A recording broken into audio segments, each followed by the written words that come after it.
Szanowni Państwo, 10. Ladies and gentlemen, it's already 10 o'clock. So as we know, all of us, is that all our conferences have a very significant feature, which is that we are always on time. Like Shinkansen trains, we are always on time. So let's start at 10. Welcome at the Gala of the Leaders of Financing SMEs and Exports in 2025. So, of course, we will have a series of very interesting debates, many significant guests, important guests.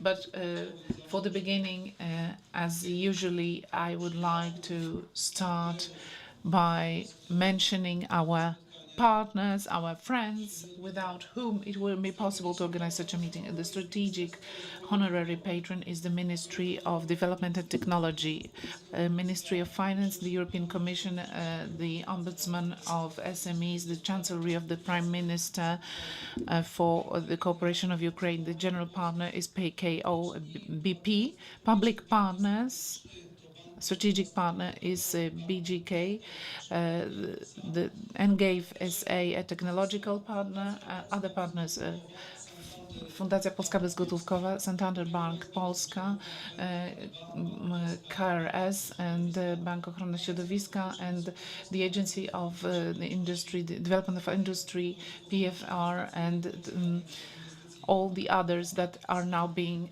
listed by the speaker.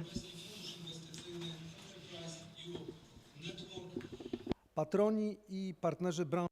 Other patrons and the sectorial partners, Business Center Club, the Employers Association and the Craftsmanship Association, the Association of Polish Leasing Organizations, and many, many others. Izba Gospodarcza, Polsko-Kazachstańska Izba Handlowo-Przemysłowa I Polsko-Indyjska Izba Gospodarcza. A patroni medialni to Media partners, traditionally the Polish Press Agency, my company Poleng, and the Bank Magazine and Bank PL website. So first of all, I would like to give a warm welcome to Tadeusz Białek, PhD, the president of the Polish Bank Association, Marek Radzikowski, chairman of the Council of the Polish Bank Association. Thank you very much. Thank you for being here, for applauding. Of course, everyone here will be applauded at some point. Each and every person that I have just mentioned will be taking the floor. So we'll still have the opportunity to applaud. It wouldn't be possible to organize this event without Arkadiusz Lewicki, the director of the National Contact Point for Financial Instruments of the European Union programs. I would also like to welcome Agnieszka Majewska, the Ombudsman of Small and Medium-Sized Enterprises. Dr. Katarzyna Smyk, Director of the European Commission representation in Poland, and Kazimierz Klein, Chairman of the Senate Budget and Public Finance Committee at the Senate of the Republic of Poland. As I've already said, there will be many, many important guests, but please let me introduce them when we will be starting our debates. For today, we will have 4 such debates. So, ladies and gentlemen, as usually, the tradition is that it's opened by the host, the president of the Polish Bank Association, member of the management board of the European Banking Federation, Mr. Tadeusz Białek. The floor is yours.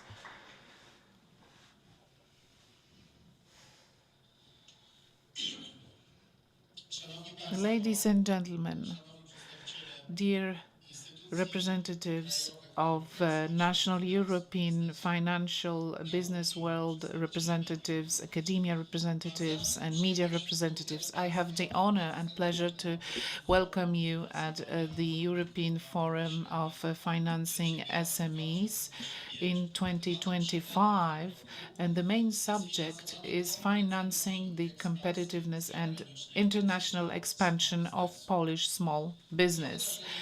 Our today's meeting is organized by the Polish Bank Association, which is part of the part of it is the Council for SMEs, and which is presided by Marek Radzikowski, and the national contact point for financial instruments of the European Union programs. This is also part of our structure, and for years we've had this platform of cooperation between the bank sector, public institutions, national institutions, international institutions, and entrepreneurs.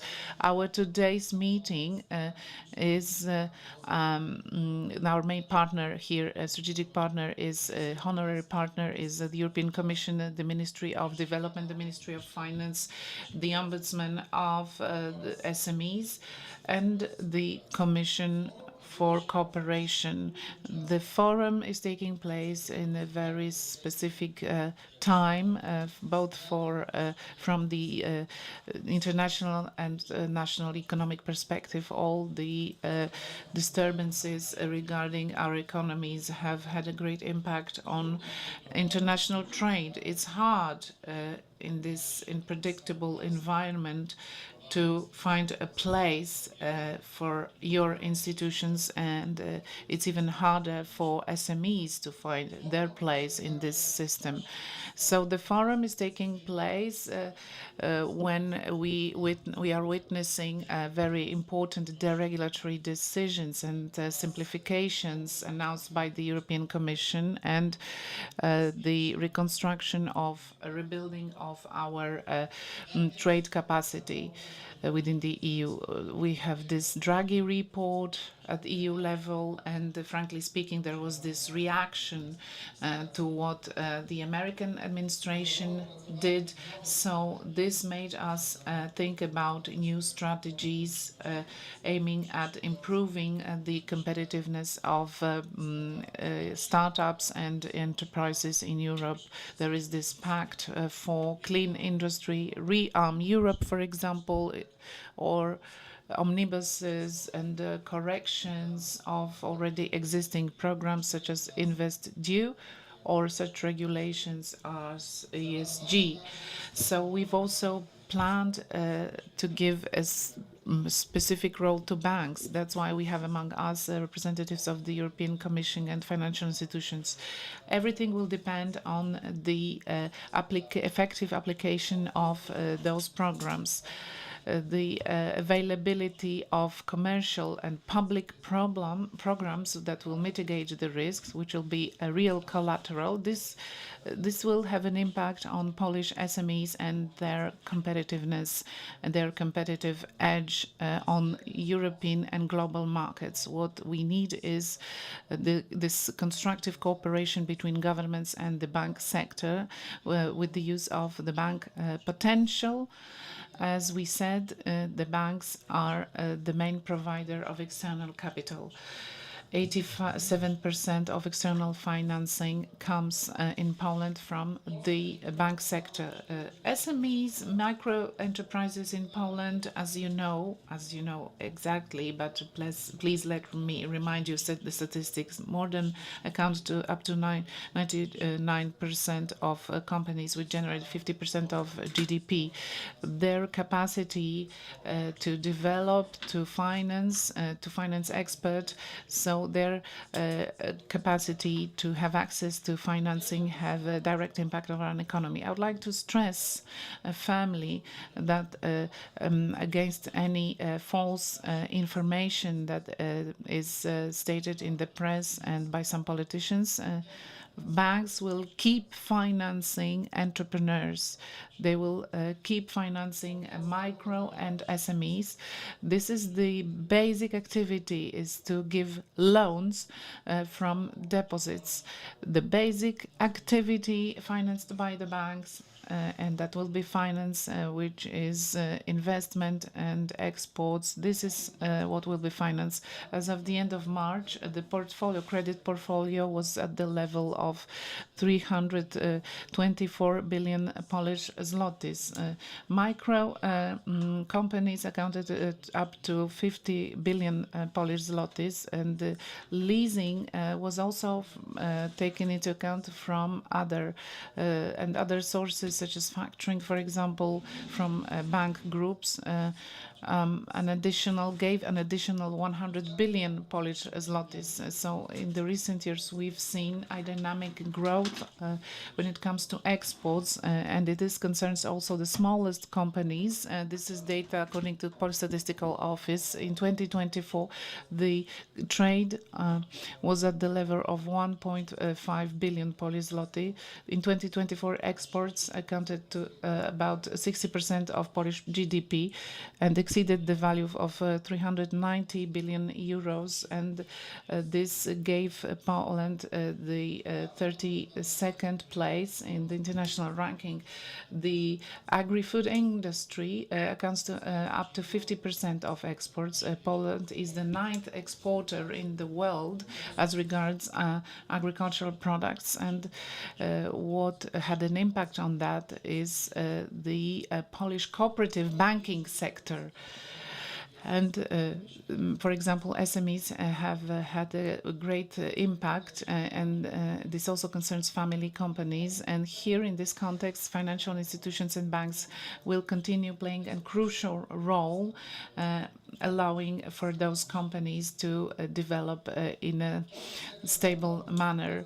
The Polish banking sector, together with institutions, is developing new tools aiming at strengthening exports and investments, foreign investments of our companies. We have exports loan, investment loans, warranties, guarantees based on EU funding, also leasing, factoring, capital financing for exporters. What results from our analysis within the associations, the share of investment loans has grown by 8.5 percentage points in 2024, and the financing of exports has been a priority for all the universal banks in Poland.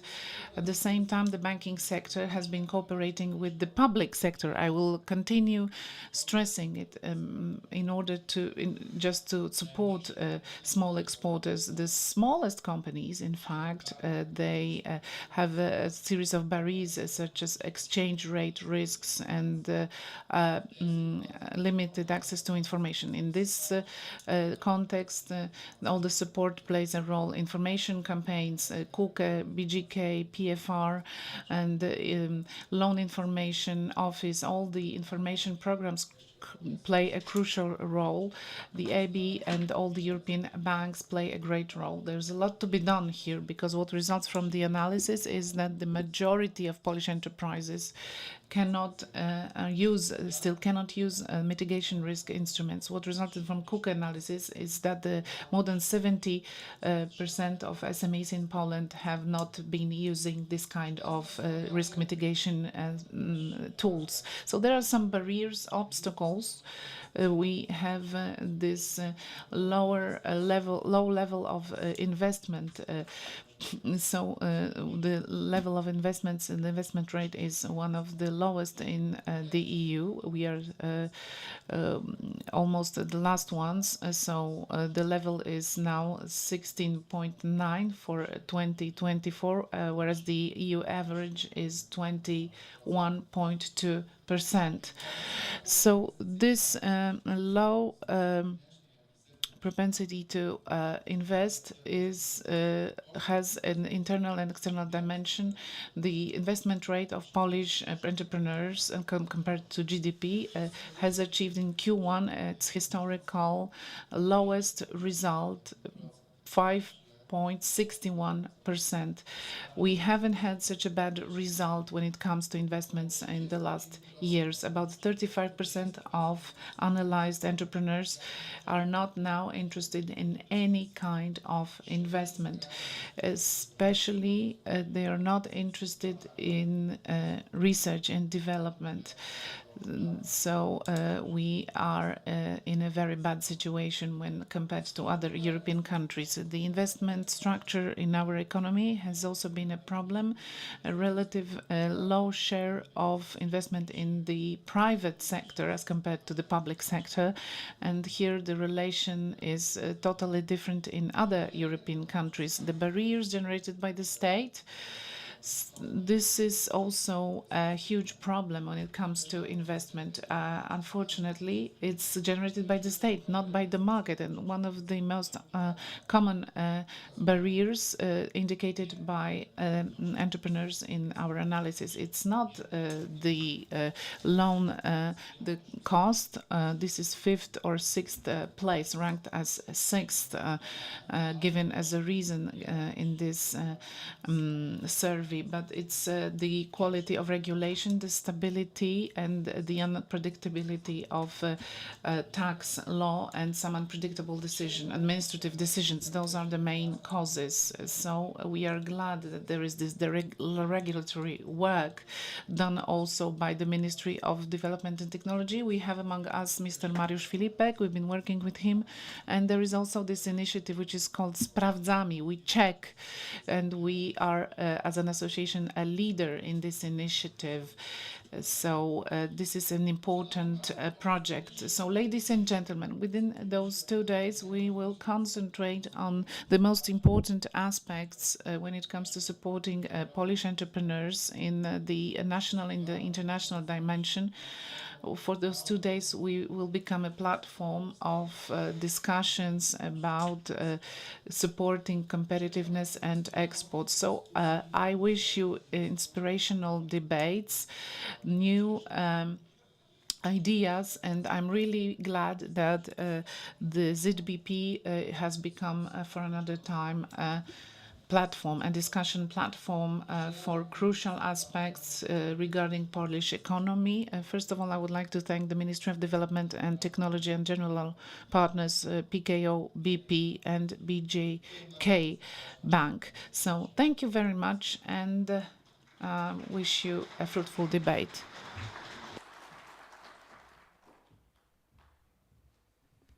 Dziękuję bardzo, panie prezesie. Thank you very much, President. Let me invite on stage Dr. Marek Radzikowski, Chair of the Council for Micro, Small and Medium-Sized Enterprises of ZBP. Dzień dobry Państwu. Za panem prezesem. Good morning, ladies and gentlemen. Chair Białek, I'd like to welcome you most cordially at today's Forum of Financing MSMEs. And I've just returned from another continent, and I'm saying this not just to make an excuse that perhaps I would not be speaking so clearly because my biological clocks just shows 5 o'clock in the morning. This is just because it is a forum about international themes, and that's why I'd like to discuss my personal international experience.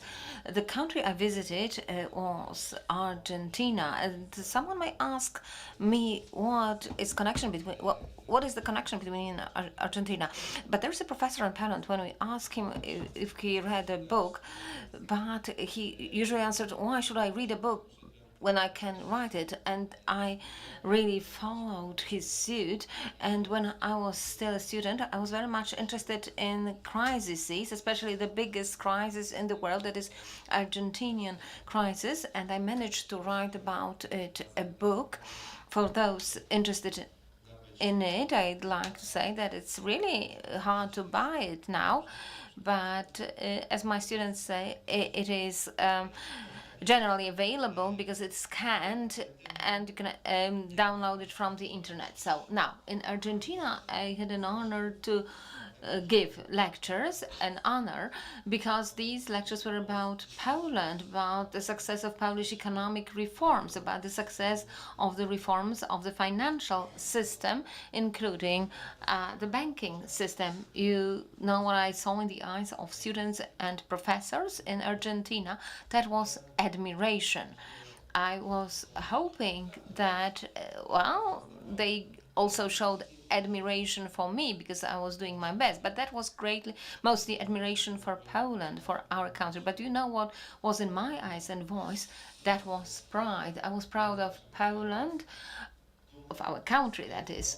I was proud that from the very beginning of reforms, we were one of the most rapidly developing most rapidly developing economies worldwide. It was only us, like Australia, that we avoided recession. So our GDP and purchasing power parity will soon, according to the forecast, reach that of Japan, which 30 years ago was really not feasible.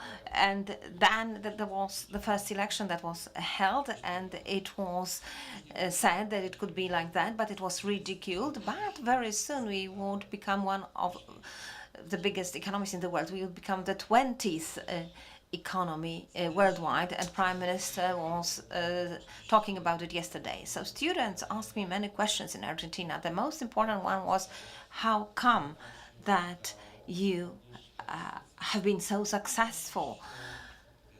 And I, of course, answered them. I also mentioned various theories, hypotheses, and technical economic issues, but we can bring it down to one important, simple explanation. It is thanks to you, that is Polish entrepreneurs, including those micro, small and medium-sized enterprises, MSMEs.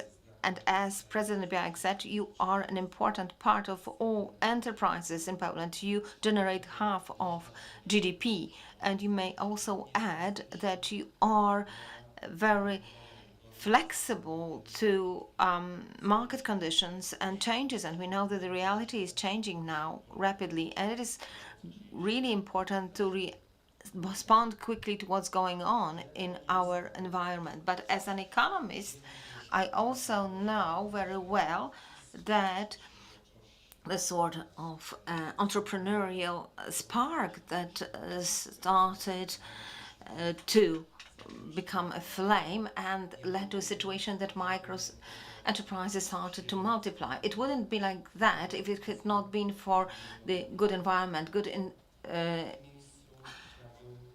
economic policy and infrastructure. And that's why I'd like to emphasize now how important for entrepreneurs and the banking sector in Poland are the currently introduced reforms. And I'm not afraid to call it like that.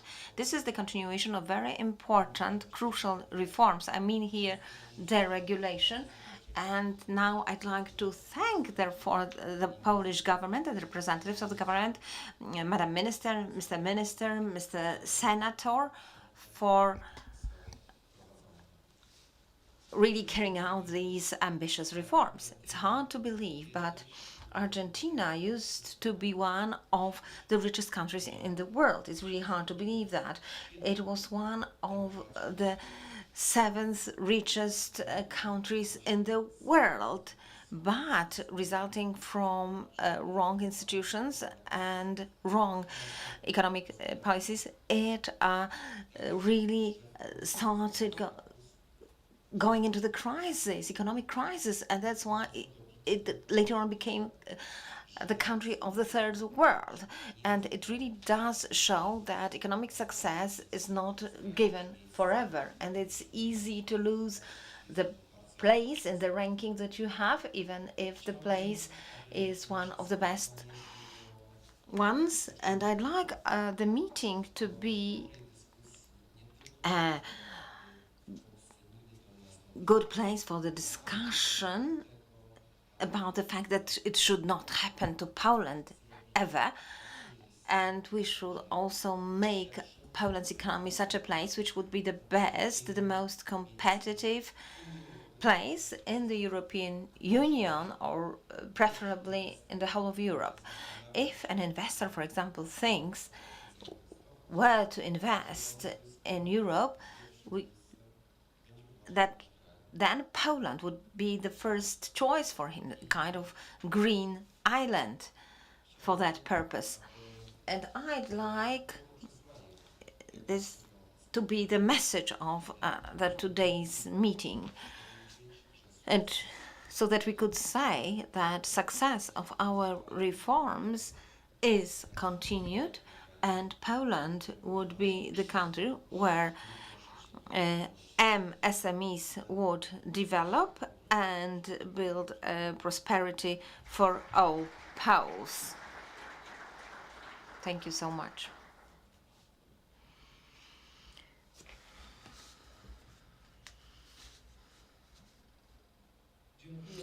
Thank you very much, Doctor. And we wish you that you would accommodate to our, say, time and climate zone. But climate, I guess, is not that different from that in Argentina right now, especially when we look at the weather forecast today. Now let me invite Arkadiusz Lewicki, Director of the National Contact Point for Financial Instruments of the European Union programs. Good morning, ladies and gentlemen. I would be brief. So first and foremost, I'm here in three, let's say, capacities. That the National Contact Point is a kind of partnership of the Ministry of Economic Development Technology, Polish Agency for Enterprise Development, and Polish Bank Association. So this partnership was formed 18 years ago, so that to make use of the opportunities of additional programs, the pro-development programs centrally managed outside Poland, but offered to Polish entrepreneurs on very good conditions, very often better conditions than those of national and local programs, even those including cohesion policy. So I'm here to discuss 15 billion zlotys at really mega good conditions. And this is to cover 100 financial institutions, banks, leasing institutions. We would have such products like InvestEU or Horizon. So during these 2 days, we would like to discuss what would be going on with RFF, National Recovery Plan, because thanks to cooperation of the Ministry and of Funds, Minister of Funds, and Regional Policy, and the ZBP, and the National Contact Point, we managed to generate funds for, there is 7 billion zlotys for new credit action, and this year market-oriented measures would be launched for the purpose, and maybe next year it would be the next 30 billion in the next year. So we will have money for increasing competitiveness and foreign expansion. So well, we are here to discuss these issues with you, because if Polish entrepreneurs use the funds, then we could get more funds, because there are no national envelopes in that. So the good product and the market action is decisive for the outcome of such, let's say, contest and money. So thank you so much, and I invite you to take part in that contest, and I wish you successful activities. And now let me invite Madam Agnieszka Majewska, Ombudsman for Small and Medium-Sized Enterprises.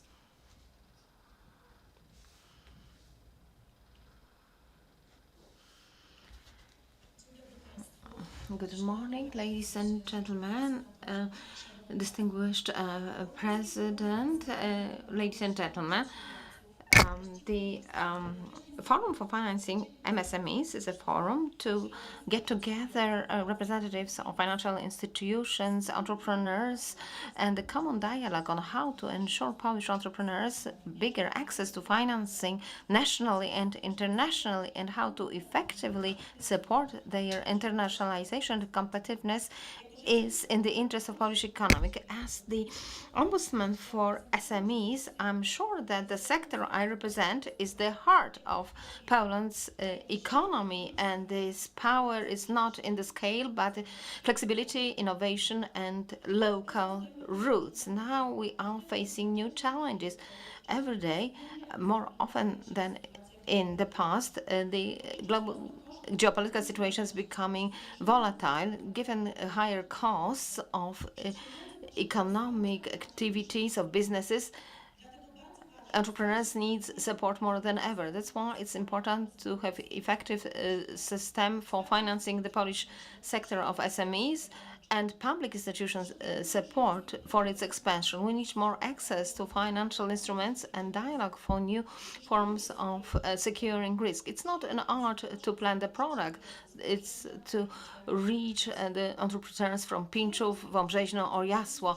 From my perspective, I see that the lack of funds is not always the biggest barrier, but additional financial leverage may have the scale effect, the risk of using external capital is getting smaller. But the biggest, very often, barrier is too many regulations, unclear regulations, and entrepreneurs may not have enough competences to plan their activities. Therefore, I am in favor of educational activities, the regulation activities, and the systemic changes that would improve the conditions for economic activity. In the history of Polish entrepreneurship, we saw time it was shown that the determination of SMEs was really great. During transformation, it was small businesses who were the first to respond to economic crises. During the climate crisis, they proved that they survived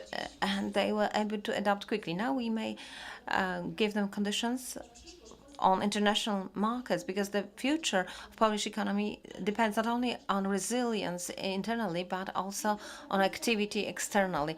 So I hope that the 2 days will be good to exchange practices and to hammer out specific solutions. I'd like to thank the organizer, the ZBP, Council for SMEs, and National Contact Point for EU Instruments, for creating this space for cooperation. Let me finish with the words that would give the spirit of it. The small can do more if it acts together, if it is supported, and if it's not afraid going far beyond. So I wish you inspiring talks and constructive conclusions that would bring real impulses for Polish business development. Thank you so much.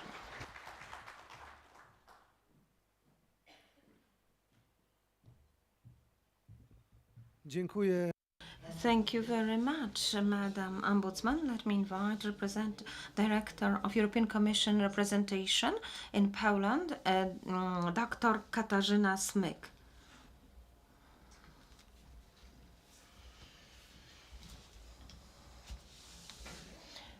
Good morning. I'm happy to welcome you. It's a great pleasure for me to welcome you at the Forum for Financing MSMEs, which is held so many times. And I think it's a good place to emphasize that SMEs is the backbone of the Polish economy, and 99% of Polish enterprises are part of that, and in Europe they employ more or less 90 million people, so more or less 2/3 of jobs can be found in that sector. And let me emphasize what we've been saying from the new tenure of European Commission, that is December last year. Competitiveness is the leading theme of these 5 years of European Commission tenure. So the whole Commission works for improving competitiveness. It is not just one or two commissioners, it's the mission of the whole College of Commissioners. The results of that work can already be seen based on the communication strategies or even legislative acts, which have already been presented in 2025. It's a good time to emphasize support and great cooperation within the first 6 months with Polish presidency, because Polish presidency also supported this agenda of competitiveness. The road map for European Commission activities to improve the competitiveness is the competitiveness compass that has already been mentioned by President. So the compass really includes a lot of issues which are important in different aspects of competitiveness. Of course, simplification, digitalization, startups, strategy for internal market, skills, and many more. And you will find in the compass the many initiatives and legal acts which are now signaled only, and there's been also Draghi's report, which is important and which you mentioned.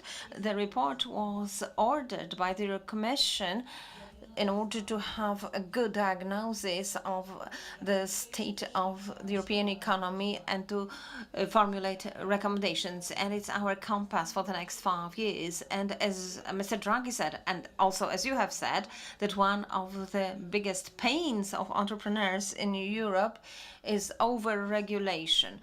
The Commission understands these, let's say, charges. We submitted a draft of intensive simplifications. Well, that's the language that you use in the Commission. We tabled already 5 omnibuses. Madam President Ursula von der Leyen said directly, and she announced it for the next 5 years, that the purpose of this tenure will be to reduce reporting obligations for entrepreneurs by 25% and for SMEs by 35%. And these omnibuses are the first sign of these activities, and there will be more.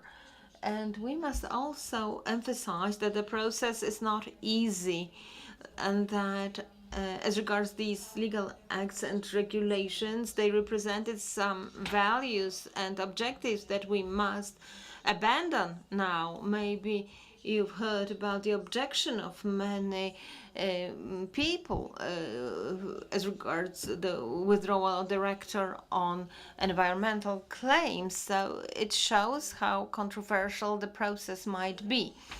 We do agree with the request that of key importance is that European and Polish MSMEs could have a possibility of worldwide expansion. You also mentioned that here the barrier is insufficient level of private investment in the economy.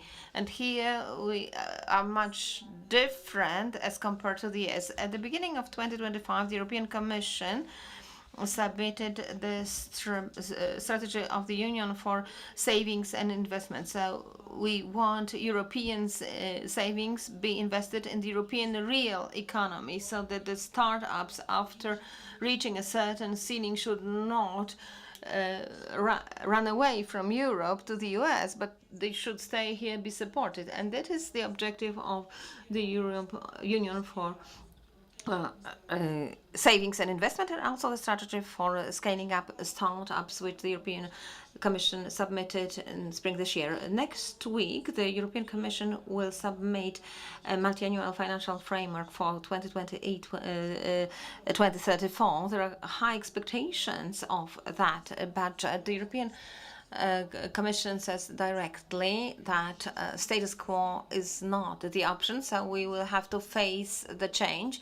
And the changes are obvious because they are also the result of new priorities, but the European budget is relatively limited.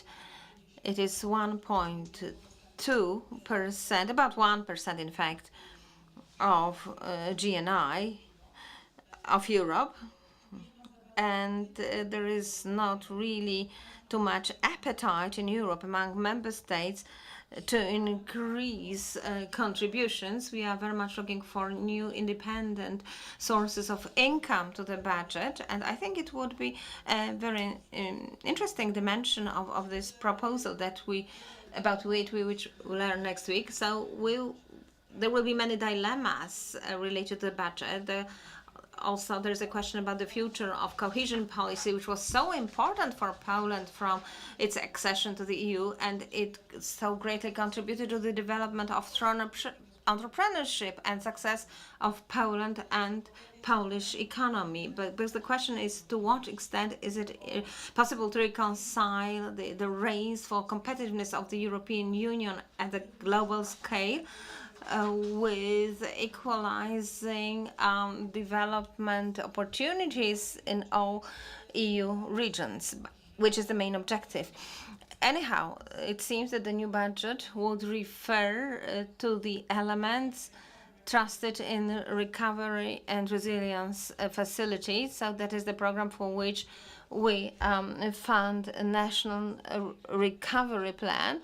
We may expect that there will be even greater link between the EU budget and reforms, and payments would be dependent on the reforms.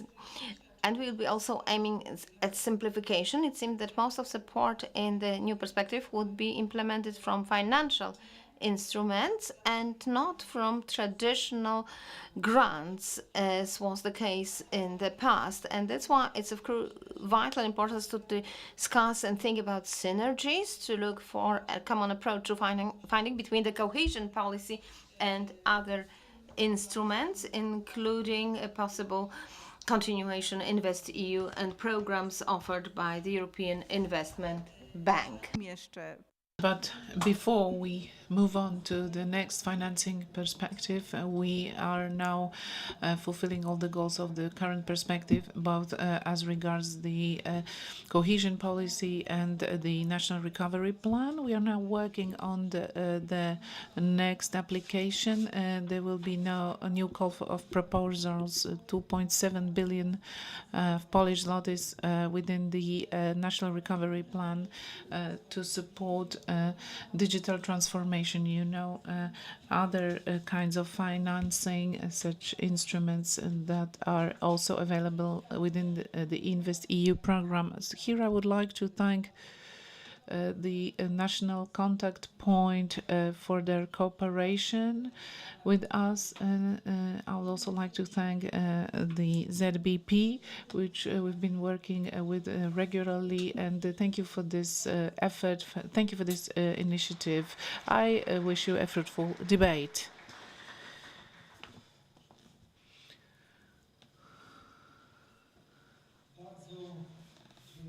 Thank you, Director. And now the last speaker in this introductory part before the debate is the Chairman of the Senate Budget and Public Finance Committee, Senator Kazimierz Klejna. The floor is yours.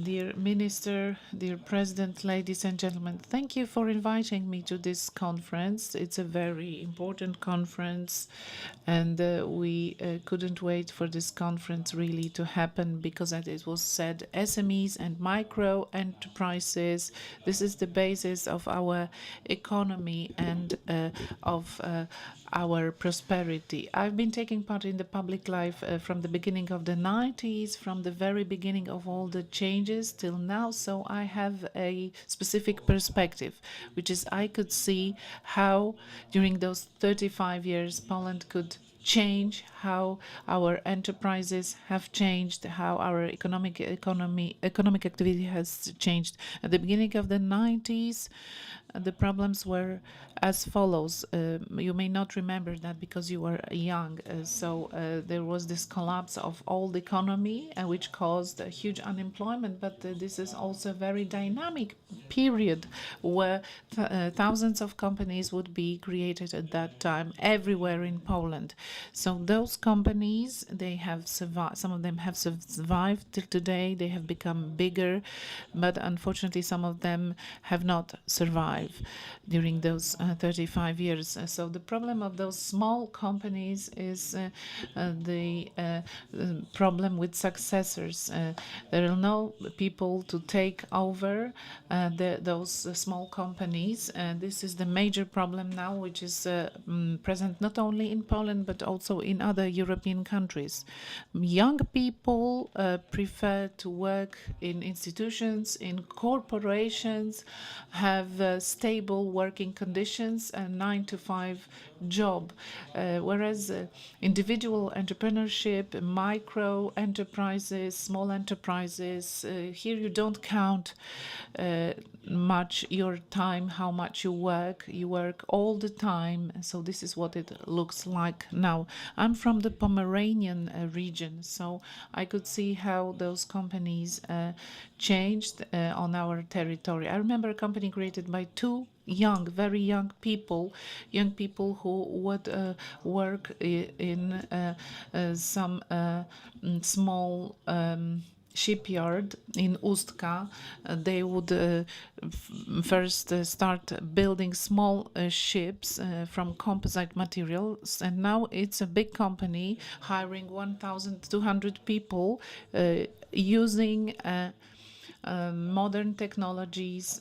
They build all kinds of ships, and small companies in the fishing sector have now become bigger companies, processing companies. They process food and they export. So we have many such examples all over Poland.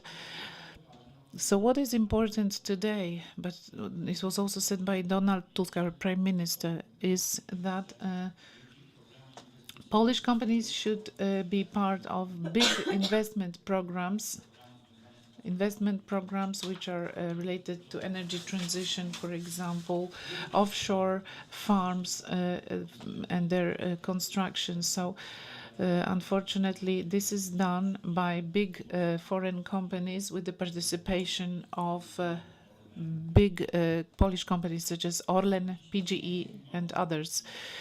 But today, there are some decisions that are being made now, is that there should be a guarantee for small and SME enterprises and SMEs to take part in those processes as a guarantee in the specifications.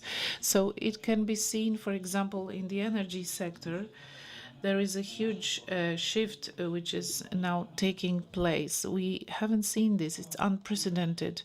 A huge part of power production it's now relocated from the south of Poland to the north of Poland, and in a couple of years the whole Pomerania from Szczecin to Gdańsk will be the region where most of the electric power is produced. This will require industrial transition, economic transition, because we need to create companies that will be using this power the closest to the production side. So we are talking about it at the governmental level. We as a Parliament, I as a senator, we make legislative decisions, a series of such decisions to prepare our country for this big economic transition. We keep talking about it. Our previous speakers talked about the regulating at every Senate session, and the Budget and Public Finance Commission next week will have its session, and during this session we will be dealing with the 4 deregulatory acts. There may be small acts, specific acts, but those are acts which are related to some crucial problems for SMEs. We, as a Budget and Public Finances Commission, we made a decision that will have an impact on governmental activities. So, as an effect, we will have new laws. We did it already with the Center for Strategic Ideas with Mr. Maciej Grabowski and ZBP. So we were thinking, what was the biggest barrier for SMEs when it comes to having access to loans and other banking instruments, because it's the use of loans, as Mr. Białek said, is at an unsatisfactory level, because the level of absorption of funds is not good. So we found partial answer to this problem. Maybe it will not be satisfactory for the banks. It will require some changes from the banks, will require more activity from their side.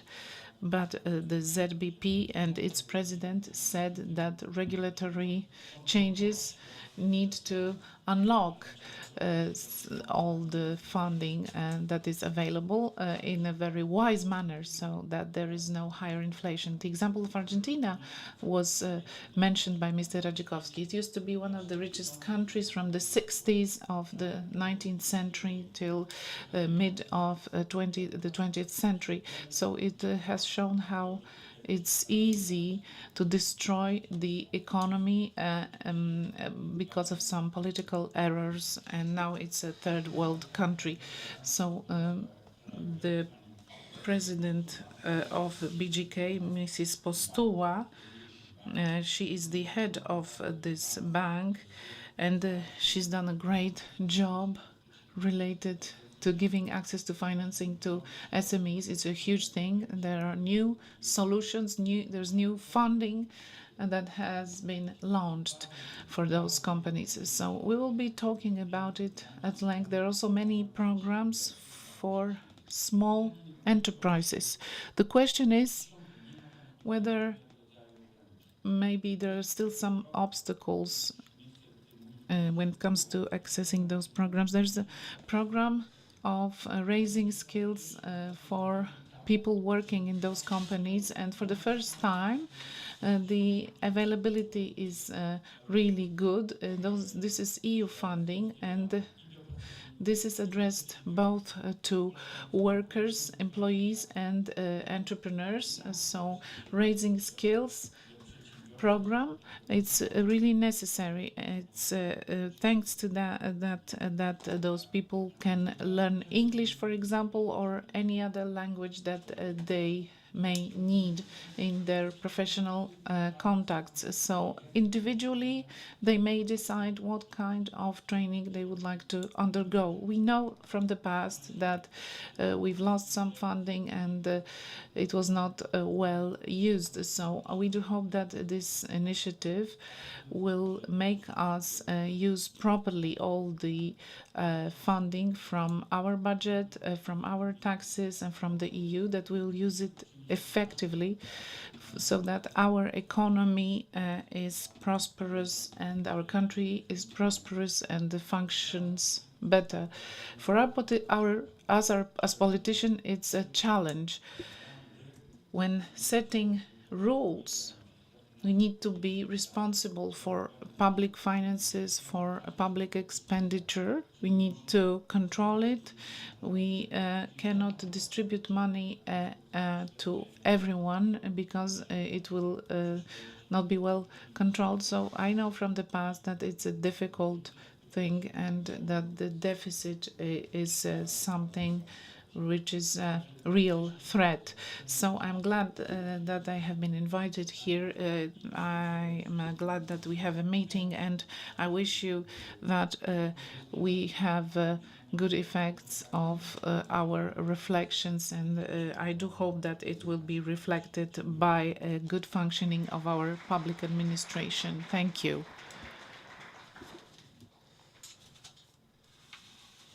Ladies and gentlemen,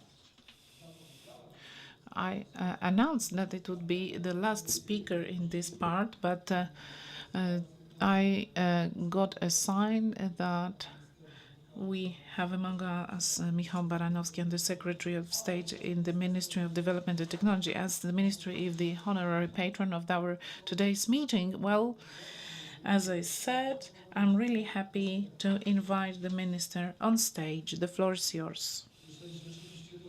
If this is really true that the Minister is with us now, or maybe it's a mistake. Is it true?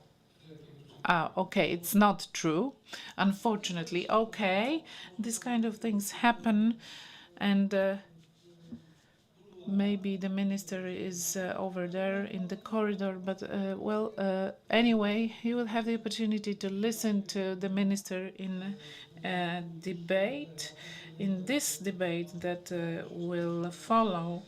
So I would like to ask all the people responsible for organizing this debate to find the minister, to bring him here. And ladies and gentlemen, an introduction to our first debate, which is a strategic debate about competitiveness of the European Union and Poland in the new geopolitical situation. So I would like to give the floor for some introductory words to Mariusz Cholewa, President of the Credit Information Bureau, BIG SA, President of the International Association of Credit Information Bureaus. He will be talking about the role of information in increasing the financing of investments, supporting the development of and foreign expansion of Polish entrepreneurs. A round of applause, please.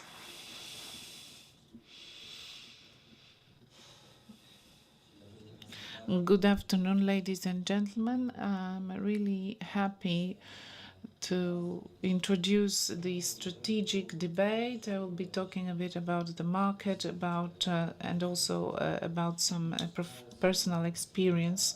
So let's start the bird's eye view, looking at the external expansion of Polish enterprises. It's good and bad. 1.5 billion Polish zlotys. This is the foreign trade. 3/4 it's towards the EU, and exports generates 58% of our GDP. And 2/3 of it, those are foreign companies with foreign capital. As regards direct foreign investments, it's only 4%. In the case of Germany or France, it's about 50% of their GDP. And now we are ranked 21st in Europe, so there's still a lot to be done. As regards global exports, we are ranked 21st. In services, we are ranked 20th when looking at the revenue from exports. So, when it comes to big companies, it's 26%. For example, in the case of micro companies, it's only 6%. So micro companies work for the Polish market, on the Polish market mainly. What are the sectors represented abroad, what we export abroad? 50%, this is information and communication, and not much less transports and logistics, and much less, 40%, it's industrial processing. So we can see that as regards new technologies and transport, we have a key role. Where do we export to? This is not a surprise. Of course, Germany, France, USA, the USA, and there is also Ukraine. 12% of companies have declared that they export to Ukraine, but we have more remote destinations as Kazakhstan and the United Arab Emirates. So from the point of view of our activity abroad, we may say that there are four types of exports, direct exports, where we sell something directly. Those are new technologies, fashion, cosmetics, and so on. Those are examples of such companies. We also acquire companies abroad. This is mainly acquired by big companies such as Orlen or Inpost or Blik has bought recently a company in Slovakia. There is also greenfield investments. We have such examples, for example, RES, or we have partners with within a sector, do something together on global markets. They fight on those markets. Regarding barriers that are a limitation in our development. So there is one thing which is related to the knowledge of the functioning of the local market and business partners. So we can, for example, have this in credit information bureau, which can be used, and also some other things. And of course, what is also a barrier, those are financial obstacles. We can have PFR financing or KUKE or BGK. Those are instances that may help us at the international level.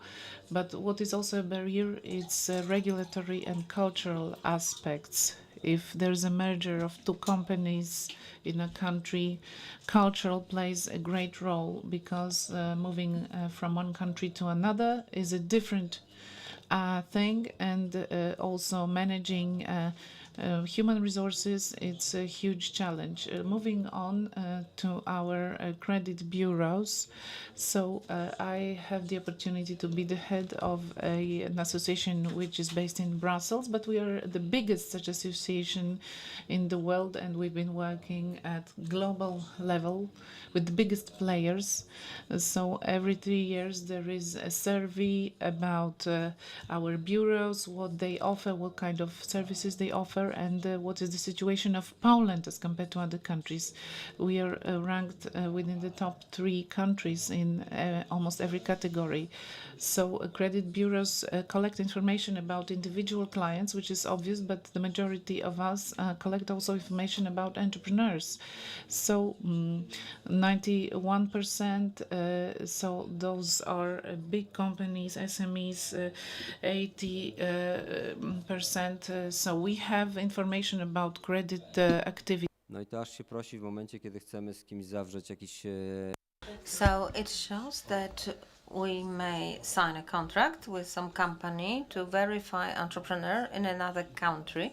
We have signed several contracts or agreements with several countries for cross-border exchange. So if somebody wants a contract with a company in Germany or financing of the company in Germany, they may ask through us, the German Credit Bureau, whether the company is credit worthy or not, and we may have many more such agreements, and we see great interest in it. Not really, no. Maybe we should promote it more, because some people, some businesses don't know that there is such an opportunity. But generally, there's a place where credit bureaus have an opportunity to exchange information, and sometimes it's done automatically when we expect more traffic. Although I don't know if you know that Ukrainian citizens now account for 9% of housing credit facilities in Poland. So 9% of credits in terms of value is provided to Ukrainian citizens. Well, that's a lot. The quality is very good of these credit facilities, but these are very fresh, let's say, credits, so the situation may change. So if we look at our situation here in Poland and financing, so 50% of financing on the left-hand side here, it's the balance situation where half of financing is for big companies, whereas micro enterprises account just for 6% of such financing. So it's very rare that such entrepreneurs use such financing. As Mr. Senator mentioned, the situation has been diagnosed to a large extent, and there is a high risk there. In another slide, I would show you. When we see now the production of new credits, it's on the right-hand side. So over 50% of new credits are sort of generated in in big companies, the biggest enterprises above 60 million zlotys. That's the group definition. We may, of course, freely expand it or limit it depending on analytical needs, and we see the biggest rises there. But financing for micro entrepreneurs is very flat year on year, and here we go one level down as regards financing. So let me start with the left-hand side. It's the structure of financing, looking at the products, and the darkest colors are investment credits. And as for the biggest companies, 15 billion zlotys out of 42 is just 30% of that financing are investment credits. In SMEs, the situation has improved a bit because almost 50% of such credits in SMEs are investment credit facilities. But as for micro enterprises, this level, is much lower. Here it is 1.1 billion throughout the first 5 months this year. On the right-hand side, at the top, you see the value of the credit portfolio. You see how it changes, and the biggest companies have almost 65 million. What is bad?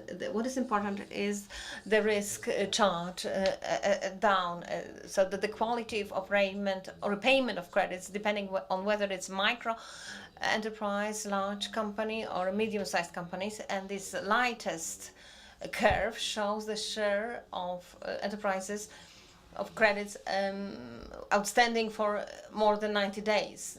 And you see it's going up, this curve is going up. And if we look at the sectors, the most of it, over 20%, is in micro enterprises operating in the industrial sector. Well, it's a kind of natural thing. There is a business, there is a risk. So yes, that would be more risky. But how to help enterprises now, banks, to better finance these things?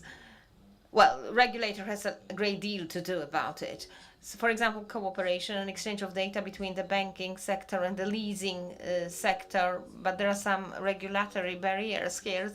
The entrepreneur that has a lease is 3 times less detrimental, so to speak, as compared to that one that doesn't use the lease. Leasing financing is now higher than credit financing. The correlation is huge here. Banks very often talk about it, and entrepreneurs complain about access to information, but such information is to be found in the public sector. So entrepreneurs report to ZUS, to insurance sector, they pay premiums, contributions, etc. Their income is being reported. So access to such information does exist. Of course, such access, respecting, of course, all the data protection, etc., for Microsoft would facilitate the situation. Now, international cooperation. We, as big, are the only credit bureau in Poland, but there are also some local bureaus, and there are in other countries and global companies. And we are now competing in Poland against big techs, which enter our areas now, and services like anti-fraud services. So we, as the credit bureau, do compete with them, and we go also beyond Poland. 3 years ago, we bought a small company that deals with behavioral verification, so our kind of style of using the keyboard style of writing, etc. We do it in order to discover fraud, and it seems to be a unique solution, and we compete against big tanks with that solution, and we go with that solution out of Poland. And how do we do it? Do we use any support programs? No, we don't. Does anyone open the door for us or ask us if we need some financing here? I mean, of course, some financing would be needed here, but, well, we use the situation in such a way that we are credit office, and that's why we enter other markets. We are now opening 20 discussions on other markets. Would we need some support here? Yes, of course we would need as regards promotion, because such a solution is based on statistical data, so it could be easily scalable worldwide. But it is the momentum. If we don't use it now, in 3 years' time, for example, the support would not go on time then, because everything would be done already. Do we want to buy a credit bureau on other markets? Well, we are considering it. Would we need financing for that? Certainly so, depending on the size of the company you would like to buy. Do we need some support for knowledge? Not really, because it's kind of homogeneous and closed sector, so we would be able to cope with that. But there are other or many other companies that would need support, those that think about going beyond Polish market, because yes, they would like to expand, and I wish you to have such expansion as well. Thank you so much. All right, and see you soon, doctor. So, ladies and gentlemen, now it is with great pleasure that I'd like to say that Minister is now here, Michał Baranowski, Undersecretary of State in the Ministry of Economic Development and Technology. I will give you the floor in a moment. Just 1 second, because I've just been informed that we have excellencies, representatives of embassies of our friendly countries, of our partners, our friends. Let me come Mr. Fabrice Farrier, Ambassador of Switzerland, and Mr. Mohammad Lau from the Embassy of India. So thank you so much. Now, the Minister, the floor is yours. So, Mr. Michał Baranowski, please say a few words before we start the first debate. So I'm happy to welcome you, and I'm very glad that we can meet here, all of us, and we could discuss more openly in a moment about the promotion of Polish exports and internationalization or foreign expansion. Well, the words are sort of not that popular now, maybe in the current geopolitical situation, but what we are discussing first and foremost is expansion of your activity, of your businesses. So, and congratulations for organizers. As for the Ministry of Economic Development and Technology, the issue of expanding markets, diversification of markets for Polish entrepreneurs and Poland's economy is of key importance. In a moment, we will discuss the geopolitical dimension that also changes the economic dimension, but that's the priority for the ministry, as you know, for the whole government. At the beginning of this year, in February, the strategy for international expansion of Polish economy was adopted, and the ministry prepared and launched the program that identified 14 priority markets where ministry, together with other agencies, first and foremost, Polish Investment and Trade Agency, opens the door for you as well. In fact, so I'm very happy that we can meet today to discuss these issues, and let me convey best regards from Minister Krzysztof Paszyk, who is now preparing intensively to his trip to Rome. I can see that we can have here Chair Mr. Kowal, and I do hope that this aspect, that is Ukraine aspect and reconstruction of Ukraine, will be very important during these discussions. And of course, Madam Ambassador will discuss it more. And that would be an important aspect for Polish entrepreneurs when we are able to help Ukraine to achieve a fair and stable peace so that this reconstruction could take place. So once again, greetings to you, and I'm very happy and I'm looking forward to our debate. Thank you so much.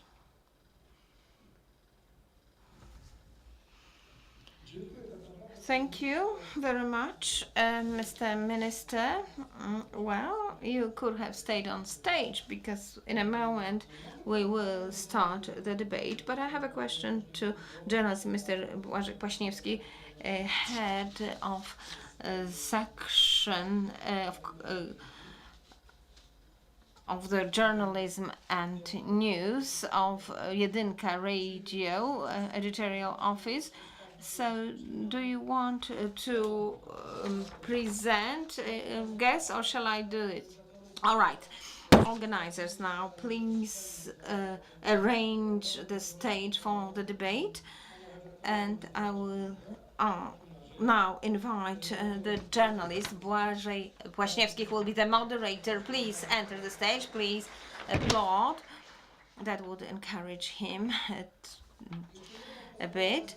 And one more question to the journalist, kind of silent question.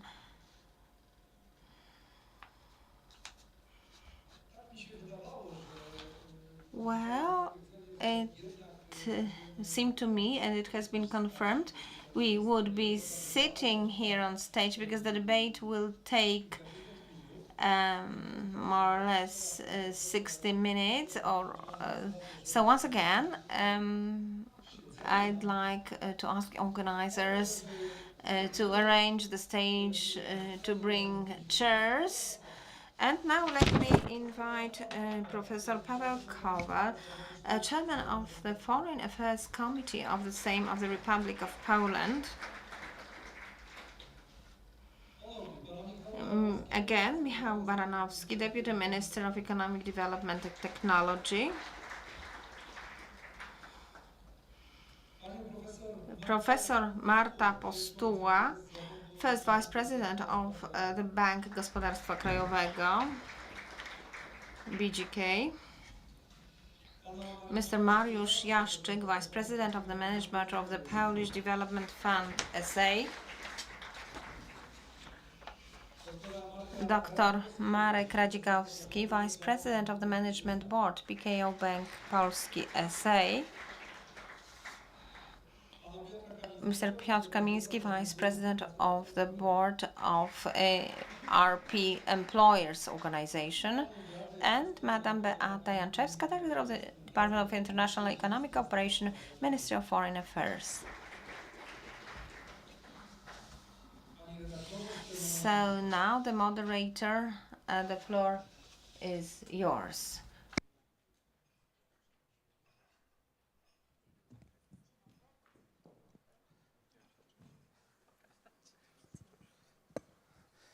To chyba jesteśmy już w komplecie.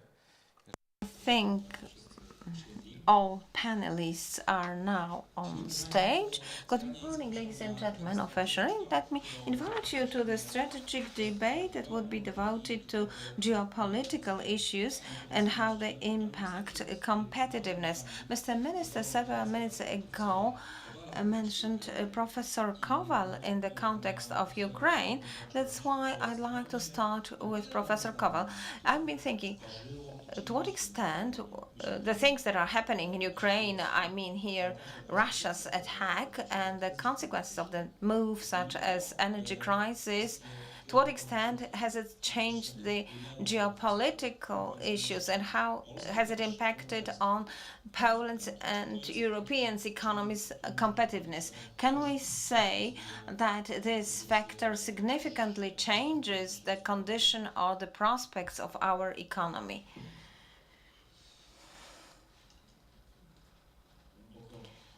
Well, been breathing deeply just to think about it, because the question contains many different elements, as I am the first to take part and to say something in the debate. So let me therefore first give you a small picture of reality. I will devote it to 1-2 minutes.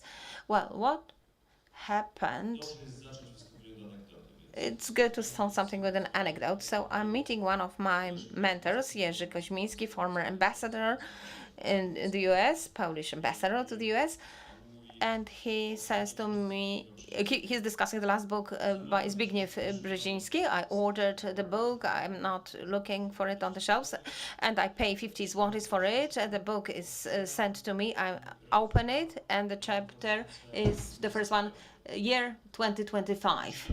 And I think, oh, how accurate the description of this year. The issue is that the world, from the times of a very strong position of the United States, or the dominating position of that country, is becoming, because of the US position now, more fragmented. I mean, further globalization processes, and by globalization I understand peaceful decisions on things that were decided during wars, like tariffs, economic relationships, and the further part of globalization will take place based on regional agreements on strengthening regional cooperation. That is something that was forecast at the beginning of the 21st century by Zbigniew Brzeziński. He was really a genius in that, and I could not have believed that. I could have thought that it might have been fake, but now he described the situation that we are grappling with now. What does it mean to Europe? It means the necessity to expand. And let me repeat what I said today at the Ambassadors' Council. From the Poland's perspective, we may have various scenarios for Ukraine, but regardless how the war ends, whether it will be closer to something like victory of Ukraine or not so much, there is no doubt that within the next 10-15 years, the European Union and NATO should be enlarged. Otherwise, we could have Georgian scenarios, a great disappointment in a big country neighboring us, with a great desperate and dissatisfied army and veterans. So that's a kind of exercise for your imagination. So there is no other scenario for Europe if Europe wants to maintain relationship with the US, because Europe must become one of the centers of regional integration in the world, and it means that there must be some deepening of integration and enlargement. All the situation will be such that Putin will tell us by which countries it should be enlarged, and the answer is given in Moscow, and then we would follow that. If Europe agreed to that, it would mean that Europe would not create its own regional integration center for the next dozen years or so. And that's what we are observing. And today we don't know what would happen. It could be both, either the perspective of victory or fall. It is important that Europe should become one of the integration center. And the stake is also here to maintain relationships with the US. The US are not doing anything new. There is this tariff game, but also some elements supporting Russia, which is falling apart. Of course, this is something we know very well from the history of the US. Nothing new is being done. Nothing caring is being done by the US. This is within the standard behavior. So in the context of this, we have Europe, which needs to be integrated, even more integrated and enlarged. One of the instruments that is creating this reality is Commissioner Kembilius, who is impressive, whose actions are impressive. And I would like to talk about him a bit. He's very experienced. He would be part of the opposition in Lithuania. He would be also a prime minister. Some of people would say, you need to retire, but now he's a commissioner. He's very efficient. He is the author of a new defense concept, the development of the defense industry in Europe. This is his idea. He talked about it a little bit, and he founded the financing for that. So for us, this nice man, this Lithuanian commissioner, suggests that we have new development paths with new money, and that we spend on defense so much that we have a good relationships with the states, but that we also are independent, that the US is not the only player, that we are also an important player in Europe. Thank you. Professor Kowal, you presented a meta perspective of a program that we will discuss today. So now let's get a bit lower to the practical aspects that are concerned here. Mr. Baranowski, what is your opinion about what Mr. Kowal said, how it's applied on a daily basis in your practice when it comes to making Polish entrepreneurs more present at the global level?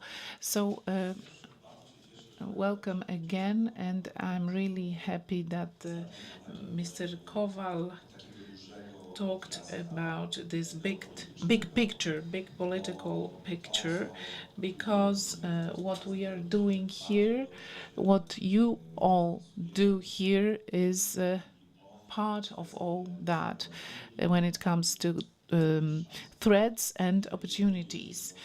This is very important. I come from this world which is deep-rooted in politics, in international affairs. I have the opportunity to work in the Ministry of Development and Technology. So I have this perspective from entrepreneurs' point of view. So for the last months, we've been working really hard, not only due to the Polish presidency, but due to the fact that there is new US president. So we've reached a new level of trade wars, and it's unprecedented, and we haven't seen it for 100 years or so. So I do hope that the situation will calm down. So there are some threats, but there are also great opportunities for Europe and for Poland. So just a couple of details. What are we doing and what could be done? So now a big picture. What should be added to this big picture, this geo-economic picture that Mr. Kowal presented? It's the question of a new some new forces and new relations, trade relations. And so there is this new state of play. Europe is finishing its negotiations, which are very hard, with the US, and the US is now in conflict with China. There are tensions between them. We also have hard economic relations with China due to the fact that they've blocked the exports of key materials such as rare earth materials. So what is Europe doing within this big picture? what is the new policy applied during our presidency? First of all, diversifying our markets is a key thing. And here we have the question of new agreements, trade agreements with India, Indonesia, and Thailand. So there is this specific economic dimension with Ukraine that comes out. We are talking about peace process, and it will be discussed in Rome during the Ukraine Recovery Conference soon. So I do hope that next year we will witness the reconstruction of Ukraine. So what comes here is the diversification aspect. Another very important element that is also was part of our Polish presidency. This is the aspect of finishing the construction of a European market, because we have a great potential. The barriers on the European market are now the equivalent of tariffs. This is as if we had tariffs at the level of 40% when it comes to commodities and 120% when it comes to services. This is equal to tariffs, but internally in Europe.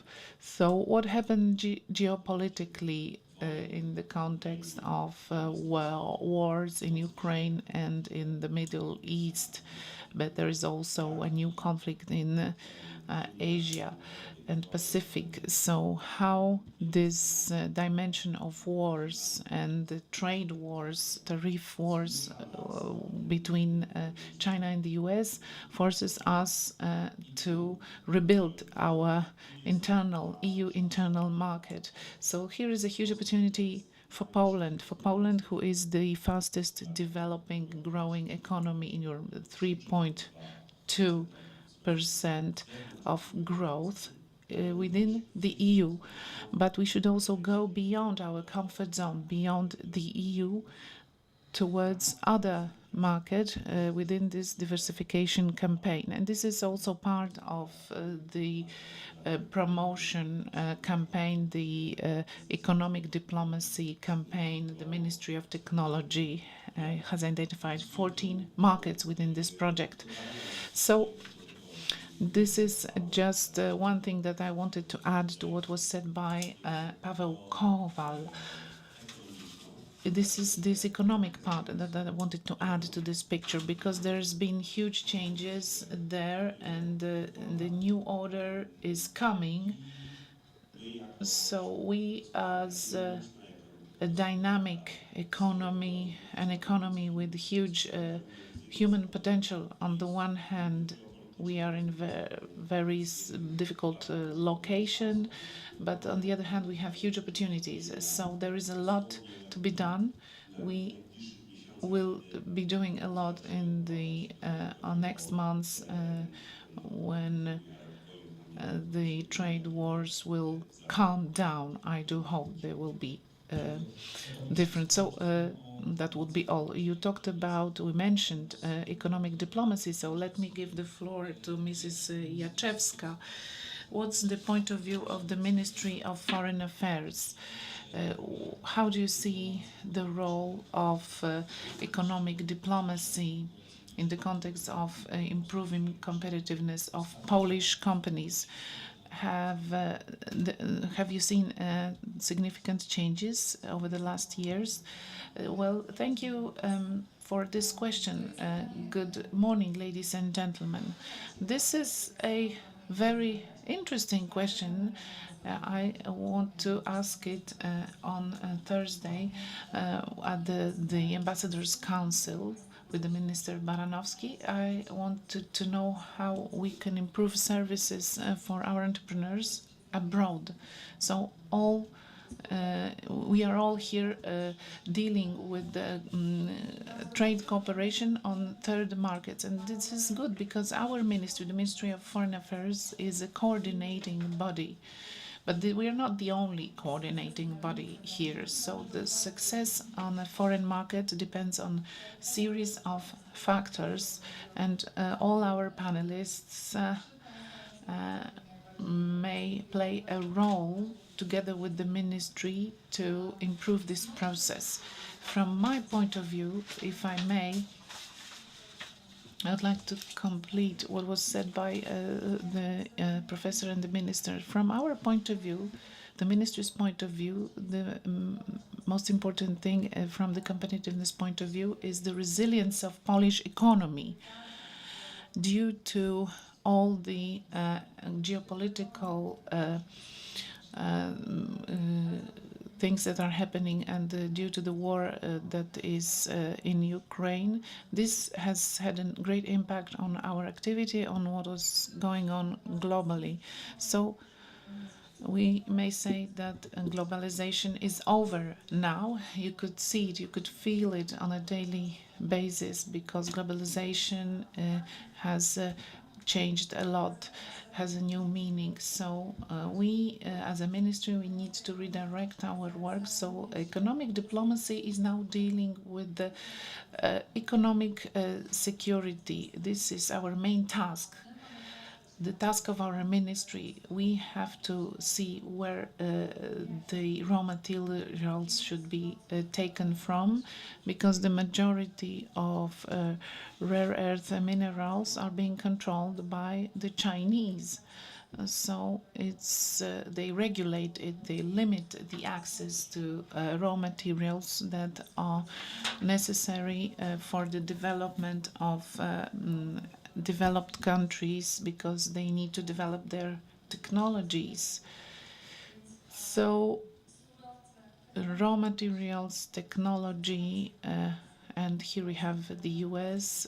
They want to limit the access to semiconductors and chips, which has changed the pictures when it comes to free competition. And the EU comes here, and they want to have their stance here in those global talks, and they feel, the EU feels a bit lost. So during the Polish presidency, we wanted to change that, because there is this unique competence of the EU when it comes to shaping up the international trade. So we had those attempts at bringing together the initiatives that you have on a daily basis in your companies, so that they are done together as European investments, and those investments then could be labeled as European investments in third countries. This is this global gateway program, and we as a ministry are dealing with this program too. On the markets where you need help, we help. When there is no hope, so the ambassador comes and he intervenes, because he has contacts in the government, in the administrations of a given country. So he is able to help when it comes to bigger projects. So this is this G2G aspect. We work with governments of countries. You work in those countries as businesses, you function there as businesses. So economic diplomacy as of today is, I'd say, being redefined, because from the ministry's point of view, we need to react to the most current challenges, and the most current challenge from our perspective is to ensure international order, to maintain it, so that the global economy develops in predictable conditions. This is our main role. Thank you, Director. You talked about building resilience of Polish economy. One of the pillars of this resilience is the finance sector. So now a question to Mrs. Pustuła. How the BGK, you are the vice president of this institution, how are you functioning in those hard times? From the banking sector, those times are really hard, so banks would like to have a more stable perspective, a long-term perspective, so that they predict where to invest. Thank you. Thank you for inviting me. I represent a specific bank. Maybe it's a question, maybe rather to Mr. Radzikowski. We as BGK, we are a development bank, and we are dealing with the social aspects of the governmental policy. So not only we are not dealing only with the finance sector. Let me mention a couple of details. What was said by my predecessors is that we are now being redefining some things, but this is a picture that shows there are many opportunities because many things have changed, and there is this development opportunity for Polish enterprises when it comes to exports. We need to refer to that because the finance sector, which, well, from their perspective, times have been always interesting. There have always been some risks, so it's their role to mitigate those risks, regardless of whether those are climate-related risks or energy prices related risks, or, for example, risks related to international cooperation, because this conference is also related to risks regarding the war in Ukraine and some revolutions in third countries, some governments collapsing, for example, in some African countries. And we also have enterprises there. So the financial crisis has always been dealing with such crisis, but also the state has some solutions to fend off this kind of problems. What are we doing within the bank? Well, how do we secure ourselves? We move forward. We move forward also with the support of the ministry, for example, and the professors' support. We change our development policy and its financing. So BGK has a special function. We work together with KUKE. So we have been financing export activity of Polish enterprises in African countries, in other countries. And for many finance institutions, it's considered as hard because there is not much risk mitigation. But it has shown that our entrepreneurs have been there and have been successful in Africa, as it is the case of other countries, Germany, France, and Italy.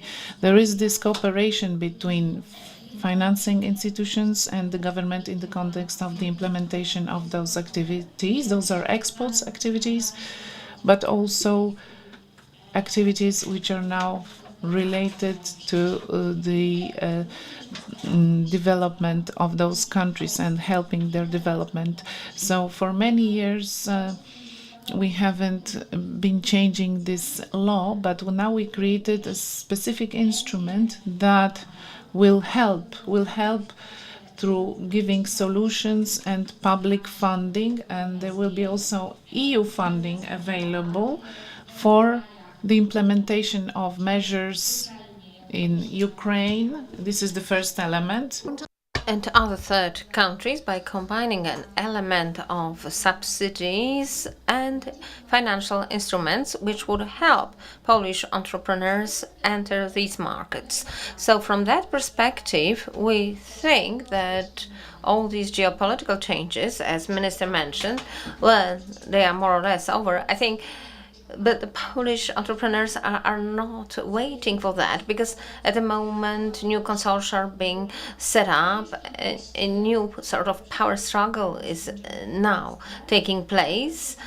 And what we are observing also a change in the position to American companies and a change to the approach to what's going on in the US, and also change in some priorities where we see the possibilities for enterprising to enter some markets. Because now, during all discussions in Europe, when we discuss development policy, we also discuss economic activity involving support for enterprises of a particular country and a local content. So we do not think how to survive now, but we think how to make use of all these turbulences so that to build most effective instruments from the viewpoint of using them by Polish entrepreneurs, including SMEs, so that it would be possible to get anchored on new markets, be more competitive, and also, which is important for Polish entrepreneurs, because they said that there were no combination between financing and government instruments. But this instrument has been created, so it's one element. Now, the second one, let me refer to what has been said by Mr. Chairman in the context of Commissioner Kubilius and building European resilience also in the defense sector. So we are going forward as Poland now in that respect by building regional cooperation and representing Central and Eastern Europe in the context of building new power structure. And we have a great role here because we are the kind of bordering country, which is important because some businesses are being transferred here, and it's important from the perspective of building some markets. And thanks to cooperation with the government, we have also a good pro-development policy and support for Polish entrepreneurs. And the third banking element of the thing that you asked me first, because we see one more thing. As Minister said, we are a rapidly developing economy. Our entrepreneurs are agile and flexible, and growth 3.2%, and similar forecasts for the following years show that we are an economic power at which other enterprises are starting to look. And we see now more often that Polish entrepreneurs, and we do fund some contracts for Polish entrepreneurs with local content. So we see that these entrepreneurs, are doing well in big international projects and building European competitiveness, because we are not a country of a kind of third or second category anymore. But thanks also to our entrepreneurs, we have now a better position, and thanks to that we have big projects financed by us, and we invite other partners, other banks like PKO, BP for example, and we finance such projects where we have this kind of element of Polish content. We do support such projects because very often what is important is that a subcontractor should have support of financial institution.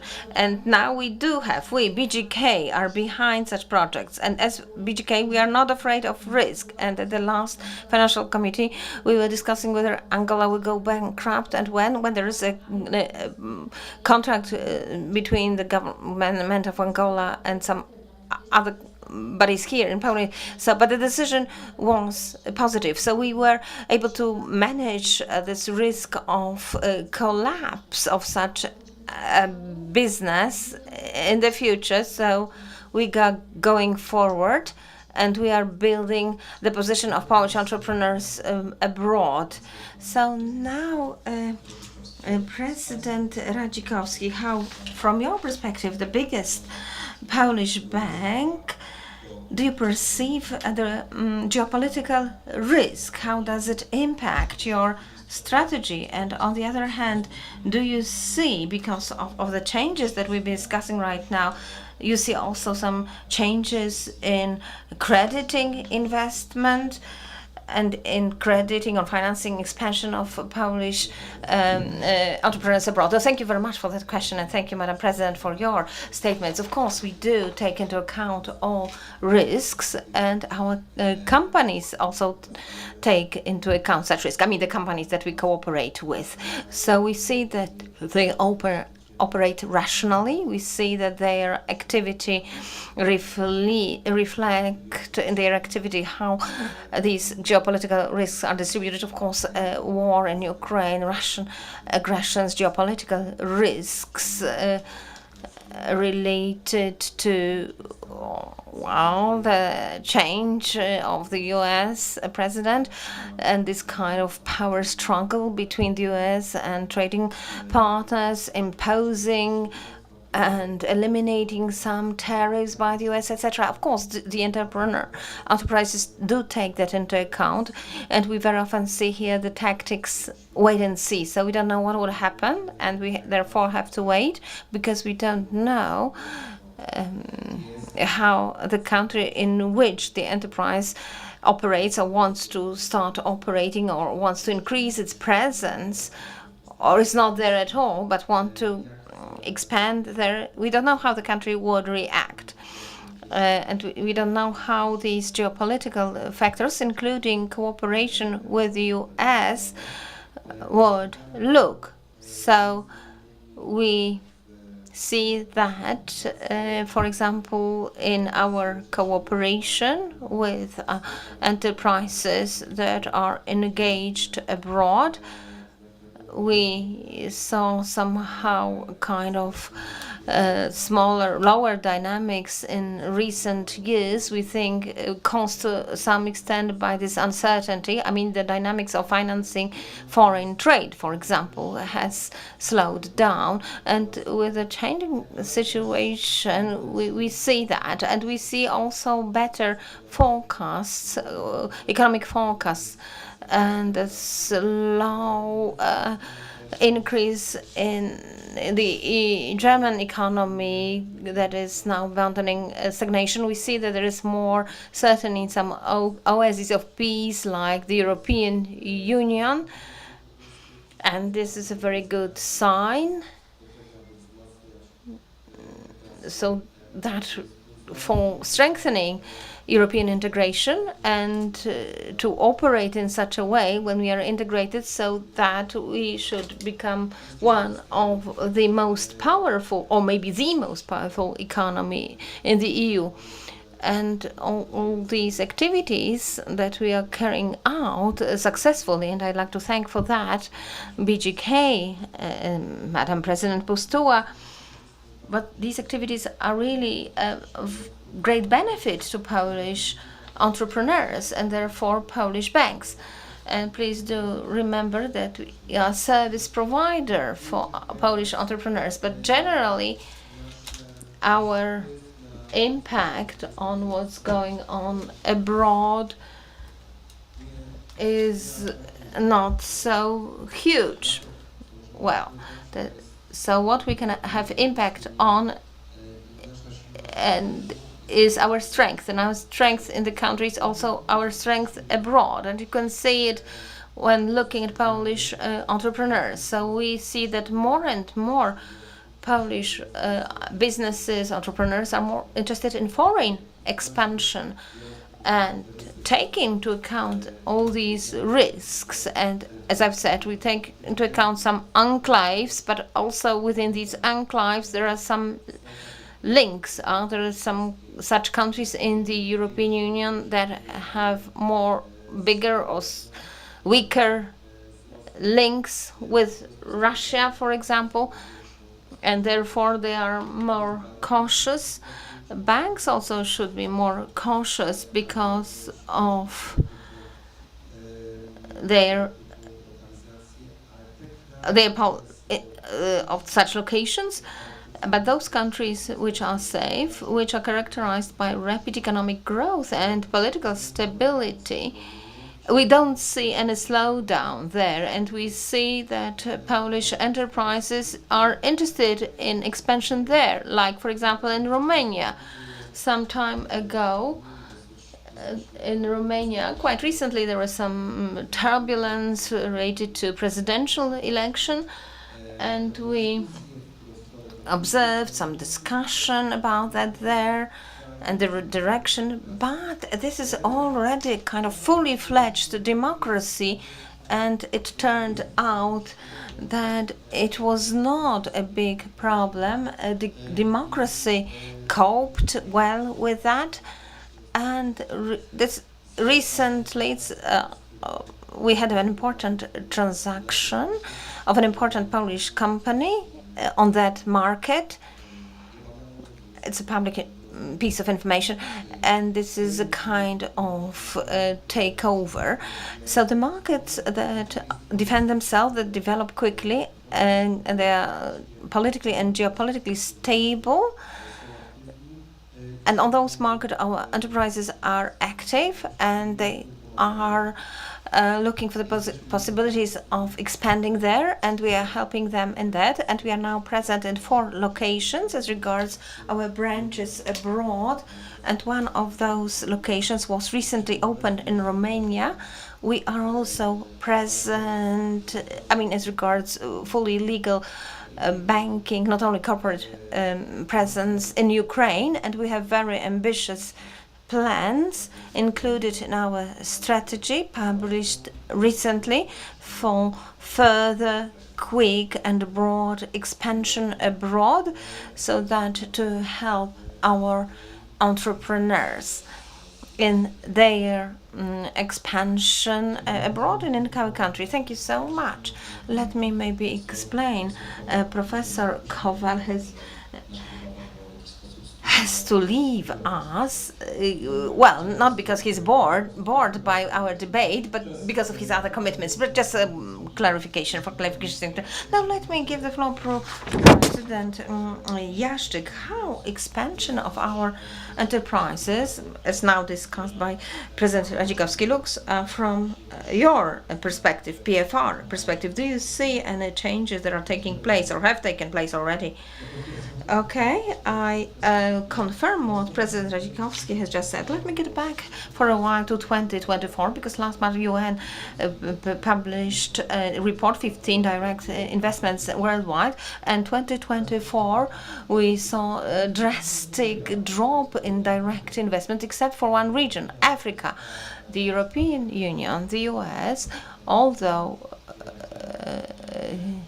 it's been very fashionable saying that it was not so, but the growth fell there as compared to 2023. So now it's 2025. So we, as the Polish Development Fund, PFR, and we have other also companies in our portfolio like TFE, etc. So we see an interest in Polish entrepreneurs, interest in discussing with us foreign projects. Within our portfolio is the fund. We have the instruments that help you as entrepreneurs develop your activity here in Poland, or possibly go on foreign markets in the form of exports. But we have other instruments like the Foreign Expansion Fund that helps Polish entrepreneurs locate their operations abroad and to expand, that is to develop their business not only here but also abroad.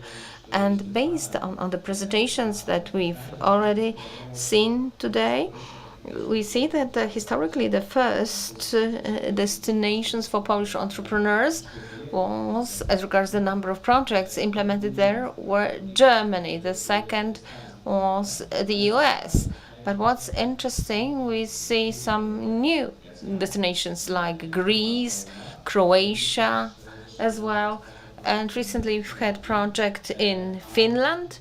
And I must also brag that we, as the Polish Development and Foreign Expansion, we've already had the first capital project in Ukraine, where we've helped Polish entrepreneur enter in capital terms in technological companies in Ukraine. Thank you so much.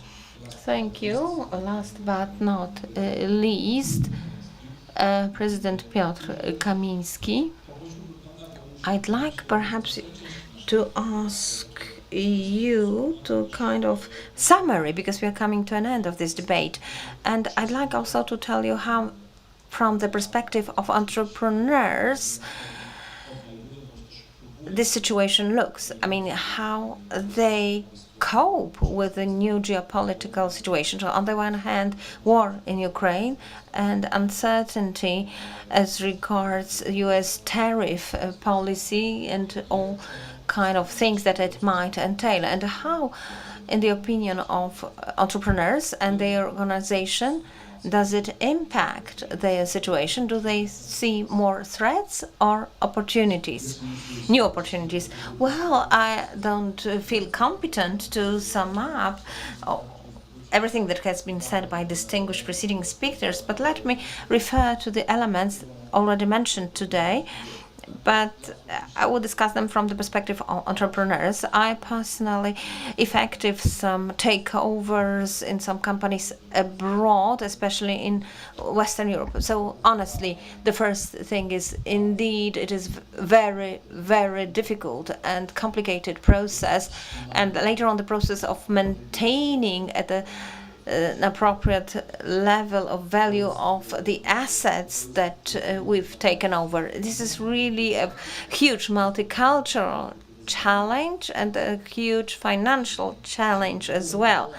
In order to be able to grapple with that challenge, the Polish entrepreneur, if he wants to do that, to think about it, must have everything in order and a kind of super engine here. But in order to have a kind of super engine here, it's hard, because first we have some limitations. The first limitations, which in the midterm seems to lower very strongly competitiveness of Polish entrepreneurs, is a systemic difference in the prices of electricity.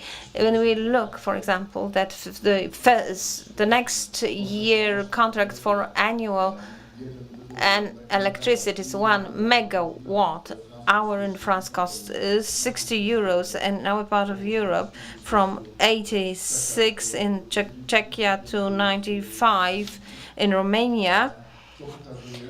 So that shows that we have a systemic problem. The second issue is limitations introduced on the level of the European Union through the eyes of kind of mature union as compared to the kind of, let's say, younger European Union member states. What I mean is here it's kind of creating the objectives which are anti-competitive for us, like climate goals, for example. 2 or 3 days ago we saw a kind of example which was sort of abstract thing, because some change, we are discussing changes in European competitiveness, and we start discussing objectives that were set 4 or 5 years ago. Then it was possible to do that. Now we know that these goals are hard for our economy to, let's say, digest. The second issue is the process that was initiated in February. What I mean, the regulation process. Well, entrepreneurs got involved in it very much, and the chair of my organization, that is Rafał Brzoska, was very effective in it, and he organized a large team of people to have. He launched the whole process that would take months and years, together with great cooperation with the government, with the central government. But that shows that we must all the time review the things which, through gold plating of various ideas that we've had, created some limitations on our competitiveness. And now opportunities, because we see a kind of obvious geopolitical change. We have a natural relationship with the US, which is better as compared to other EU countries, and our position in the EU is strengthening because of our good economic results. But that would not last forever, because there are many factors that would weaken these results, especially demographic issues, investment issues, and other things that we could discuss for a very, very long time. So now a geopolitical opportunity is being created related to defense, for example, and security. There is also a kind of intellectual opportunity emerging, and we do not appreciate it. Intellectual power of Polish people and Polish IT specialists. And we have global changes that change everything. And well, they are coming here, everybody's discussing them. But the truth is that the biggest changes are taking place in the US or in China. And it is, what I mean here is the proper use of AI to improve the effectiveness and competitiveness. And the projects that I saw 2 weeks ago. So what I said 2 weeks ago in the Silicon Valley, those projects have changed our mindset, the approach to economy, to the job market, and what we should invest in. This is why looking at all those opportunities related to which are the result of the NATO's decision to invest 5% of GDP on defense, all the activities by the EU regarding the financing of the defense sector. So I personally see a huge opportunity here for Polish entrepreneurs, but it's not so easy to take advantage of this opportunity. We have a defense platform in our organization which gathers all the most important actors on the market, and it's growing. This platform is growing, but I see nevertheless many barriers that are an obstacle to this development. There are huge, starting from technological barriers up to financial barriers. Today we talk about purchases for a company. Minister, we are not creating big systemic solutions, own systemic solutions where there could be some funding for the development. So the money for defense should be allocated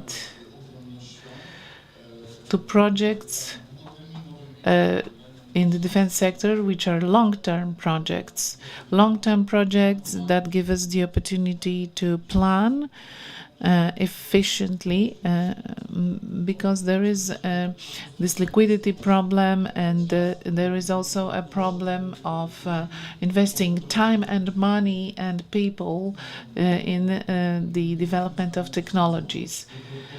We are often unable to manufacture things with the proper parameters which respond to our needs. There are big opportunities, which is a big chance for the finance sector, for Polish entrepreneurs, for Polish science. So we need to take advantage of this opportunity. So the key question is what to do to make the best use of this opportunity. What kind of systemic reforms do we need at national or European level? What does it look like from your point of view, Minister?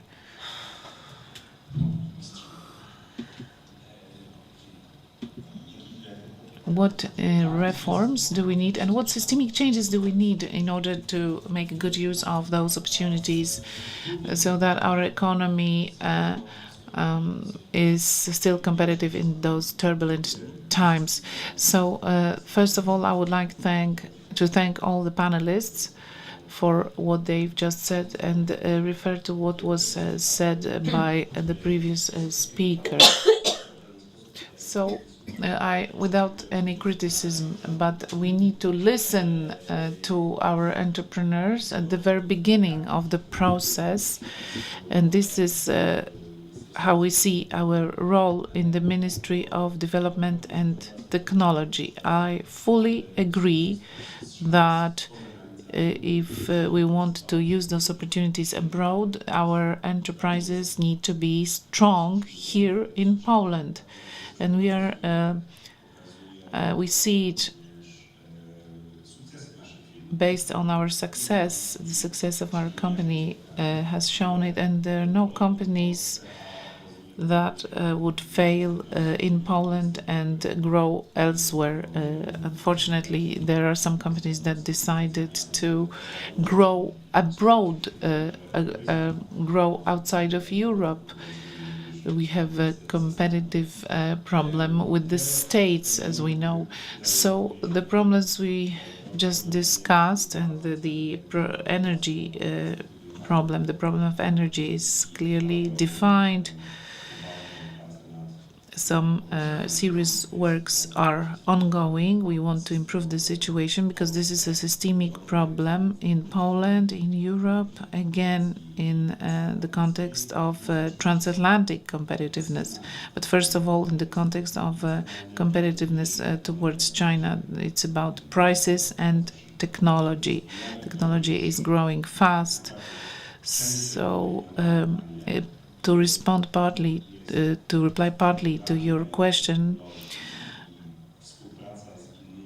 using technology and working with other partners, this is important because those partners who enter Poland, who enter Europe, they need to bring in this technology element. This is a technology element which gives us a new opportunity to cooperate, especially with China.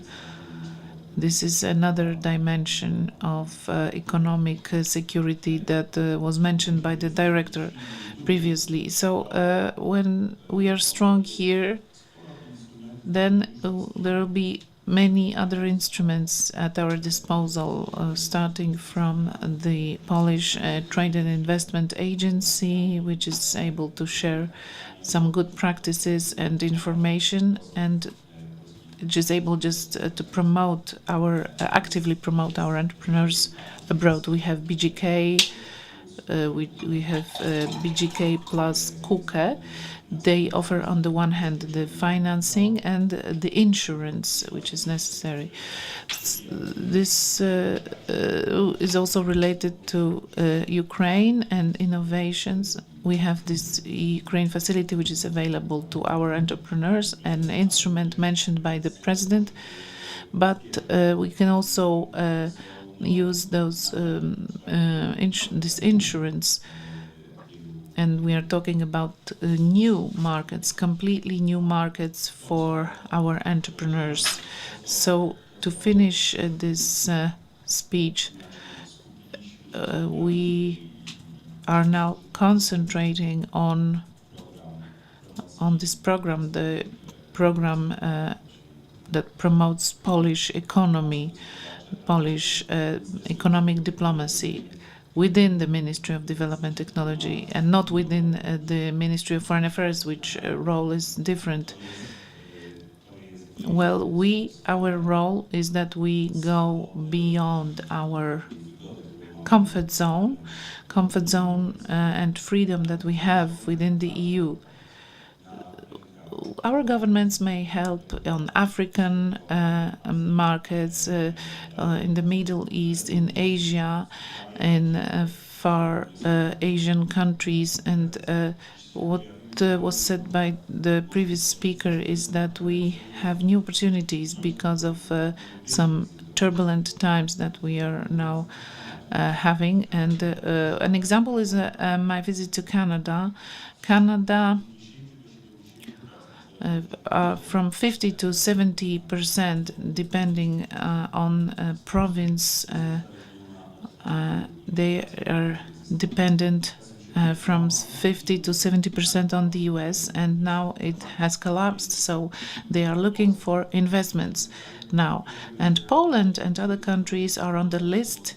They are willing to help Canada and take this opportunity and at the same time introduce new elements of cooperation in the energy sector, namely, and those are countries we know very well. So, Mrs. Postova, what is, in your opinion, the role of BGK as regards maintaining the competitiveness of our economy? Does BGK play a crucial role in this process? I do hope that for 100 years or so we've been playing such a role, a crucial role, but we need to take into account a series of elements. Let me discuss the element related to energy prices. It's an element that plays a crucial role. It's a second or third element after the regulation, depending on the situation, because it's cost consuming not only on the Polish market but also on other markets for Polish entrepreneurs, and this is related to their functioning. So we've been playing an important role when it comes to those prices, because half of our loans within the National Recovery Plan go through BGK. This is regarding stable energy transition. So we financed energy grids in very good conditions, so that other energy sources are connected, namely solar panels that cannot be connected now during those sunny days. So those are activities regarding energy transition. This regards hard projects that are not being financed by commercial banks. So when it comes to energy transition, in order for the energy prices to get stable, we need new energy sources, and often those are projects which are not so easy to be financed by commercial banks. Another role that we play is that we take part in building competitiveness in the context of cooperation with KUKE and broadly understood opportunity building relations, business relations, cooperations with other countries, where we promote Polish entrepreneurs in Asia, in Africa, or in Canada. We consider that as we have a new strategy, PKO BP has a new strategy, we have a new strategy too.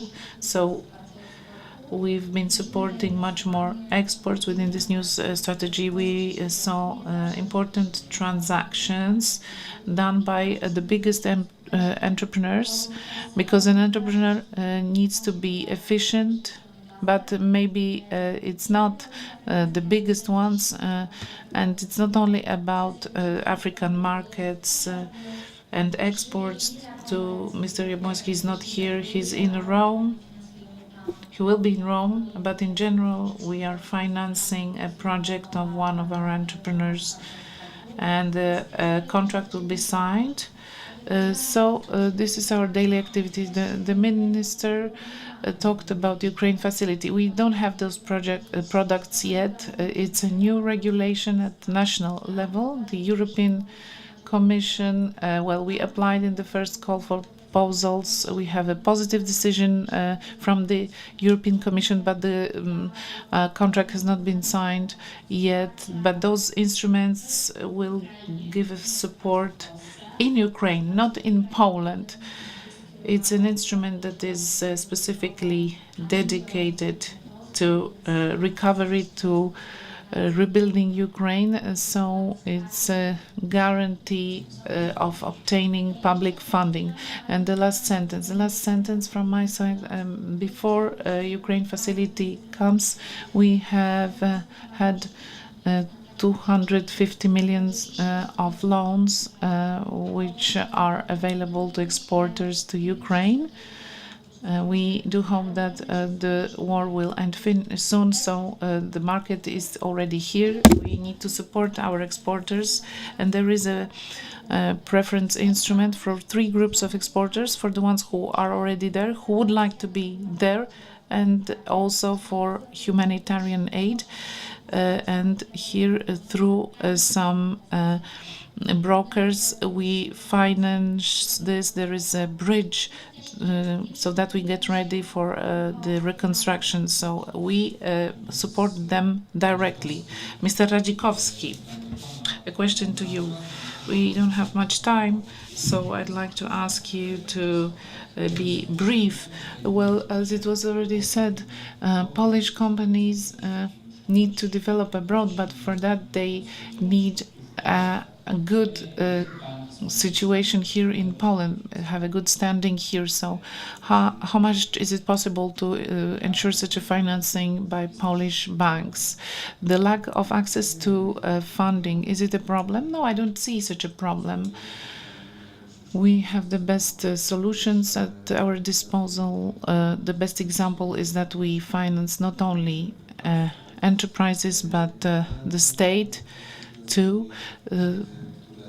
This is a financing which is favorable for the Polish economy. And the Polish banks, as we know, they have excess of fluidity, so we are able to finance SMEs and big projects and small projects. So we are open to that. The biggest problem is that those companies, as we already said, do not use this kind of financing.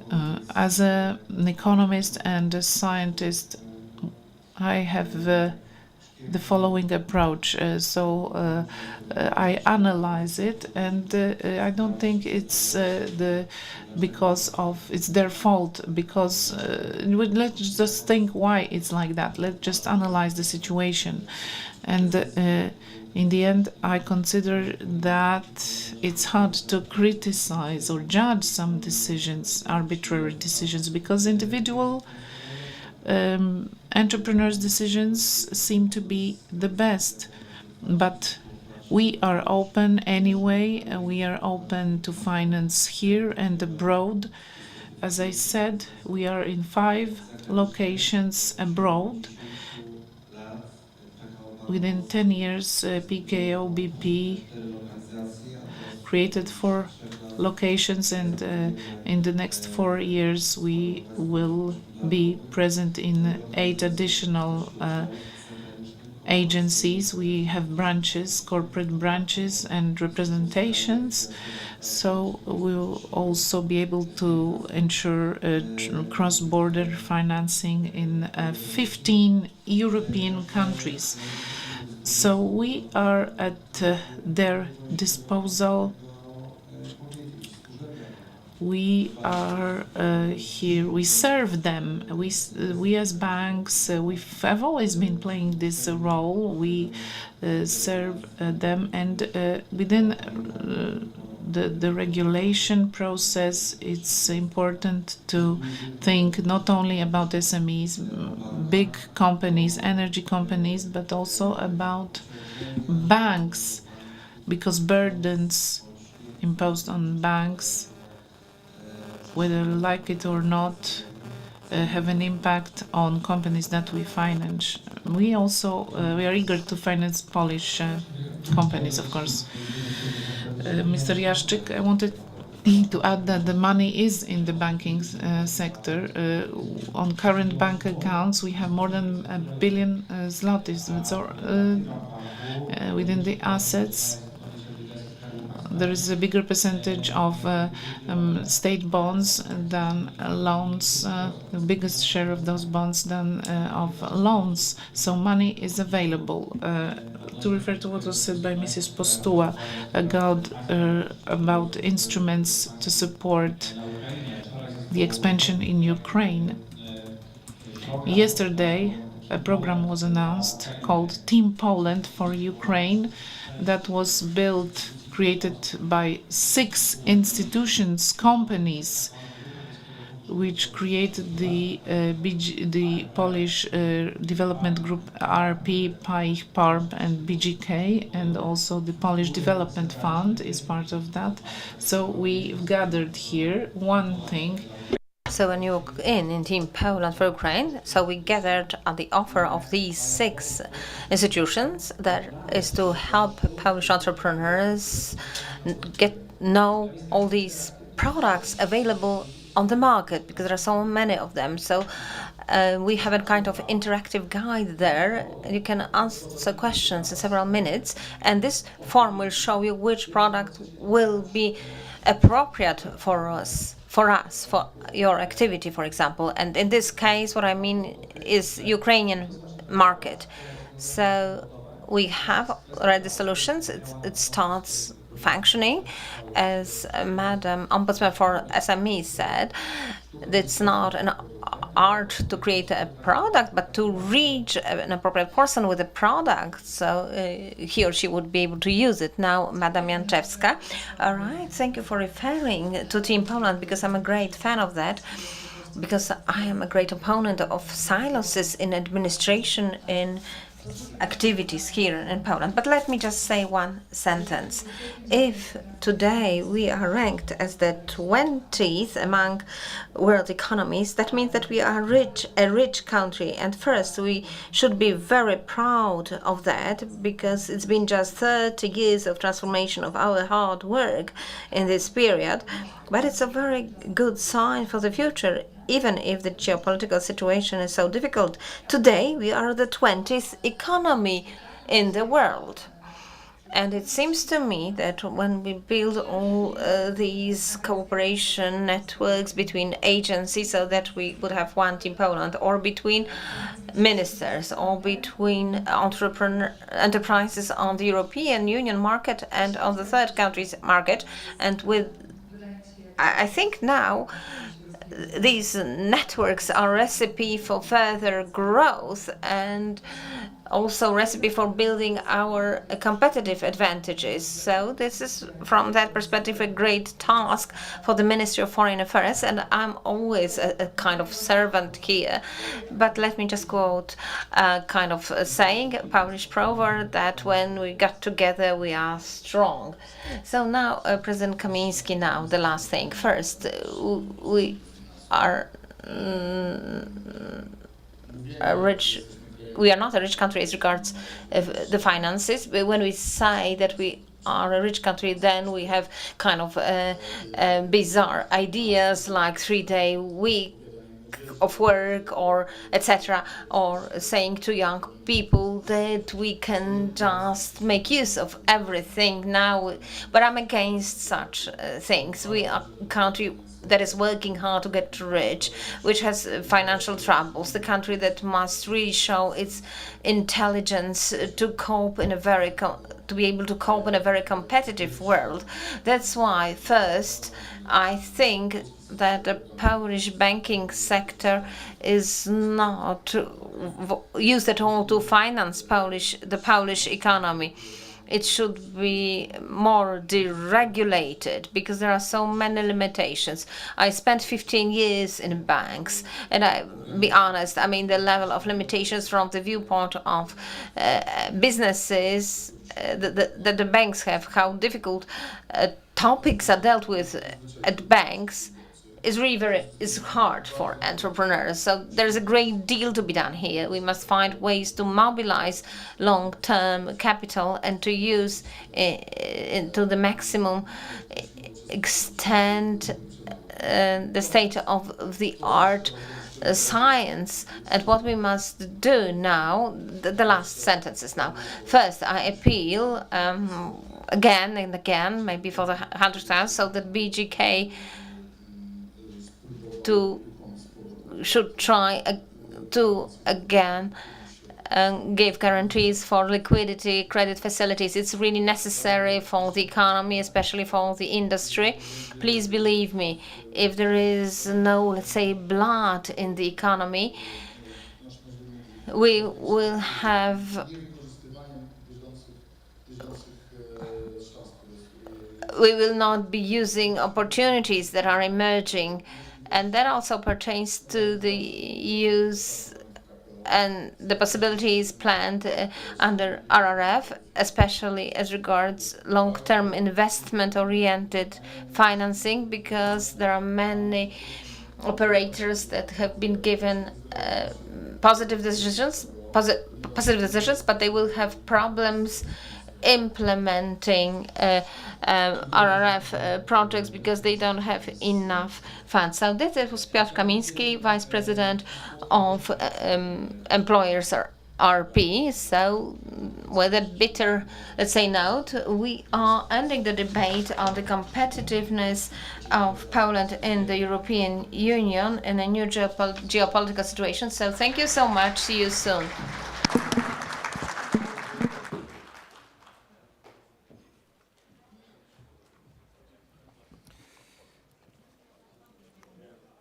Bardzo serdecznie dziękuję. Thank you so much. Thank you, panel. I'd like to thank the audience for listening to a very interesting debate.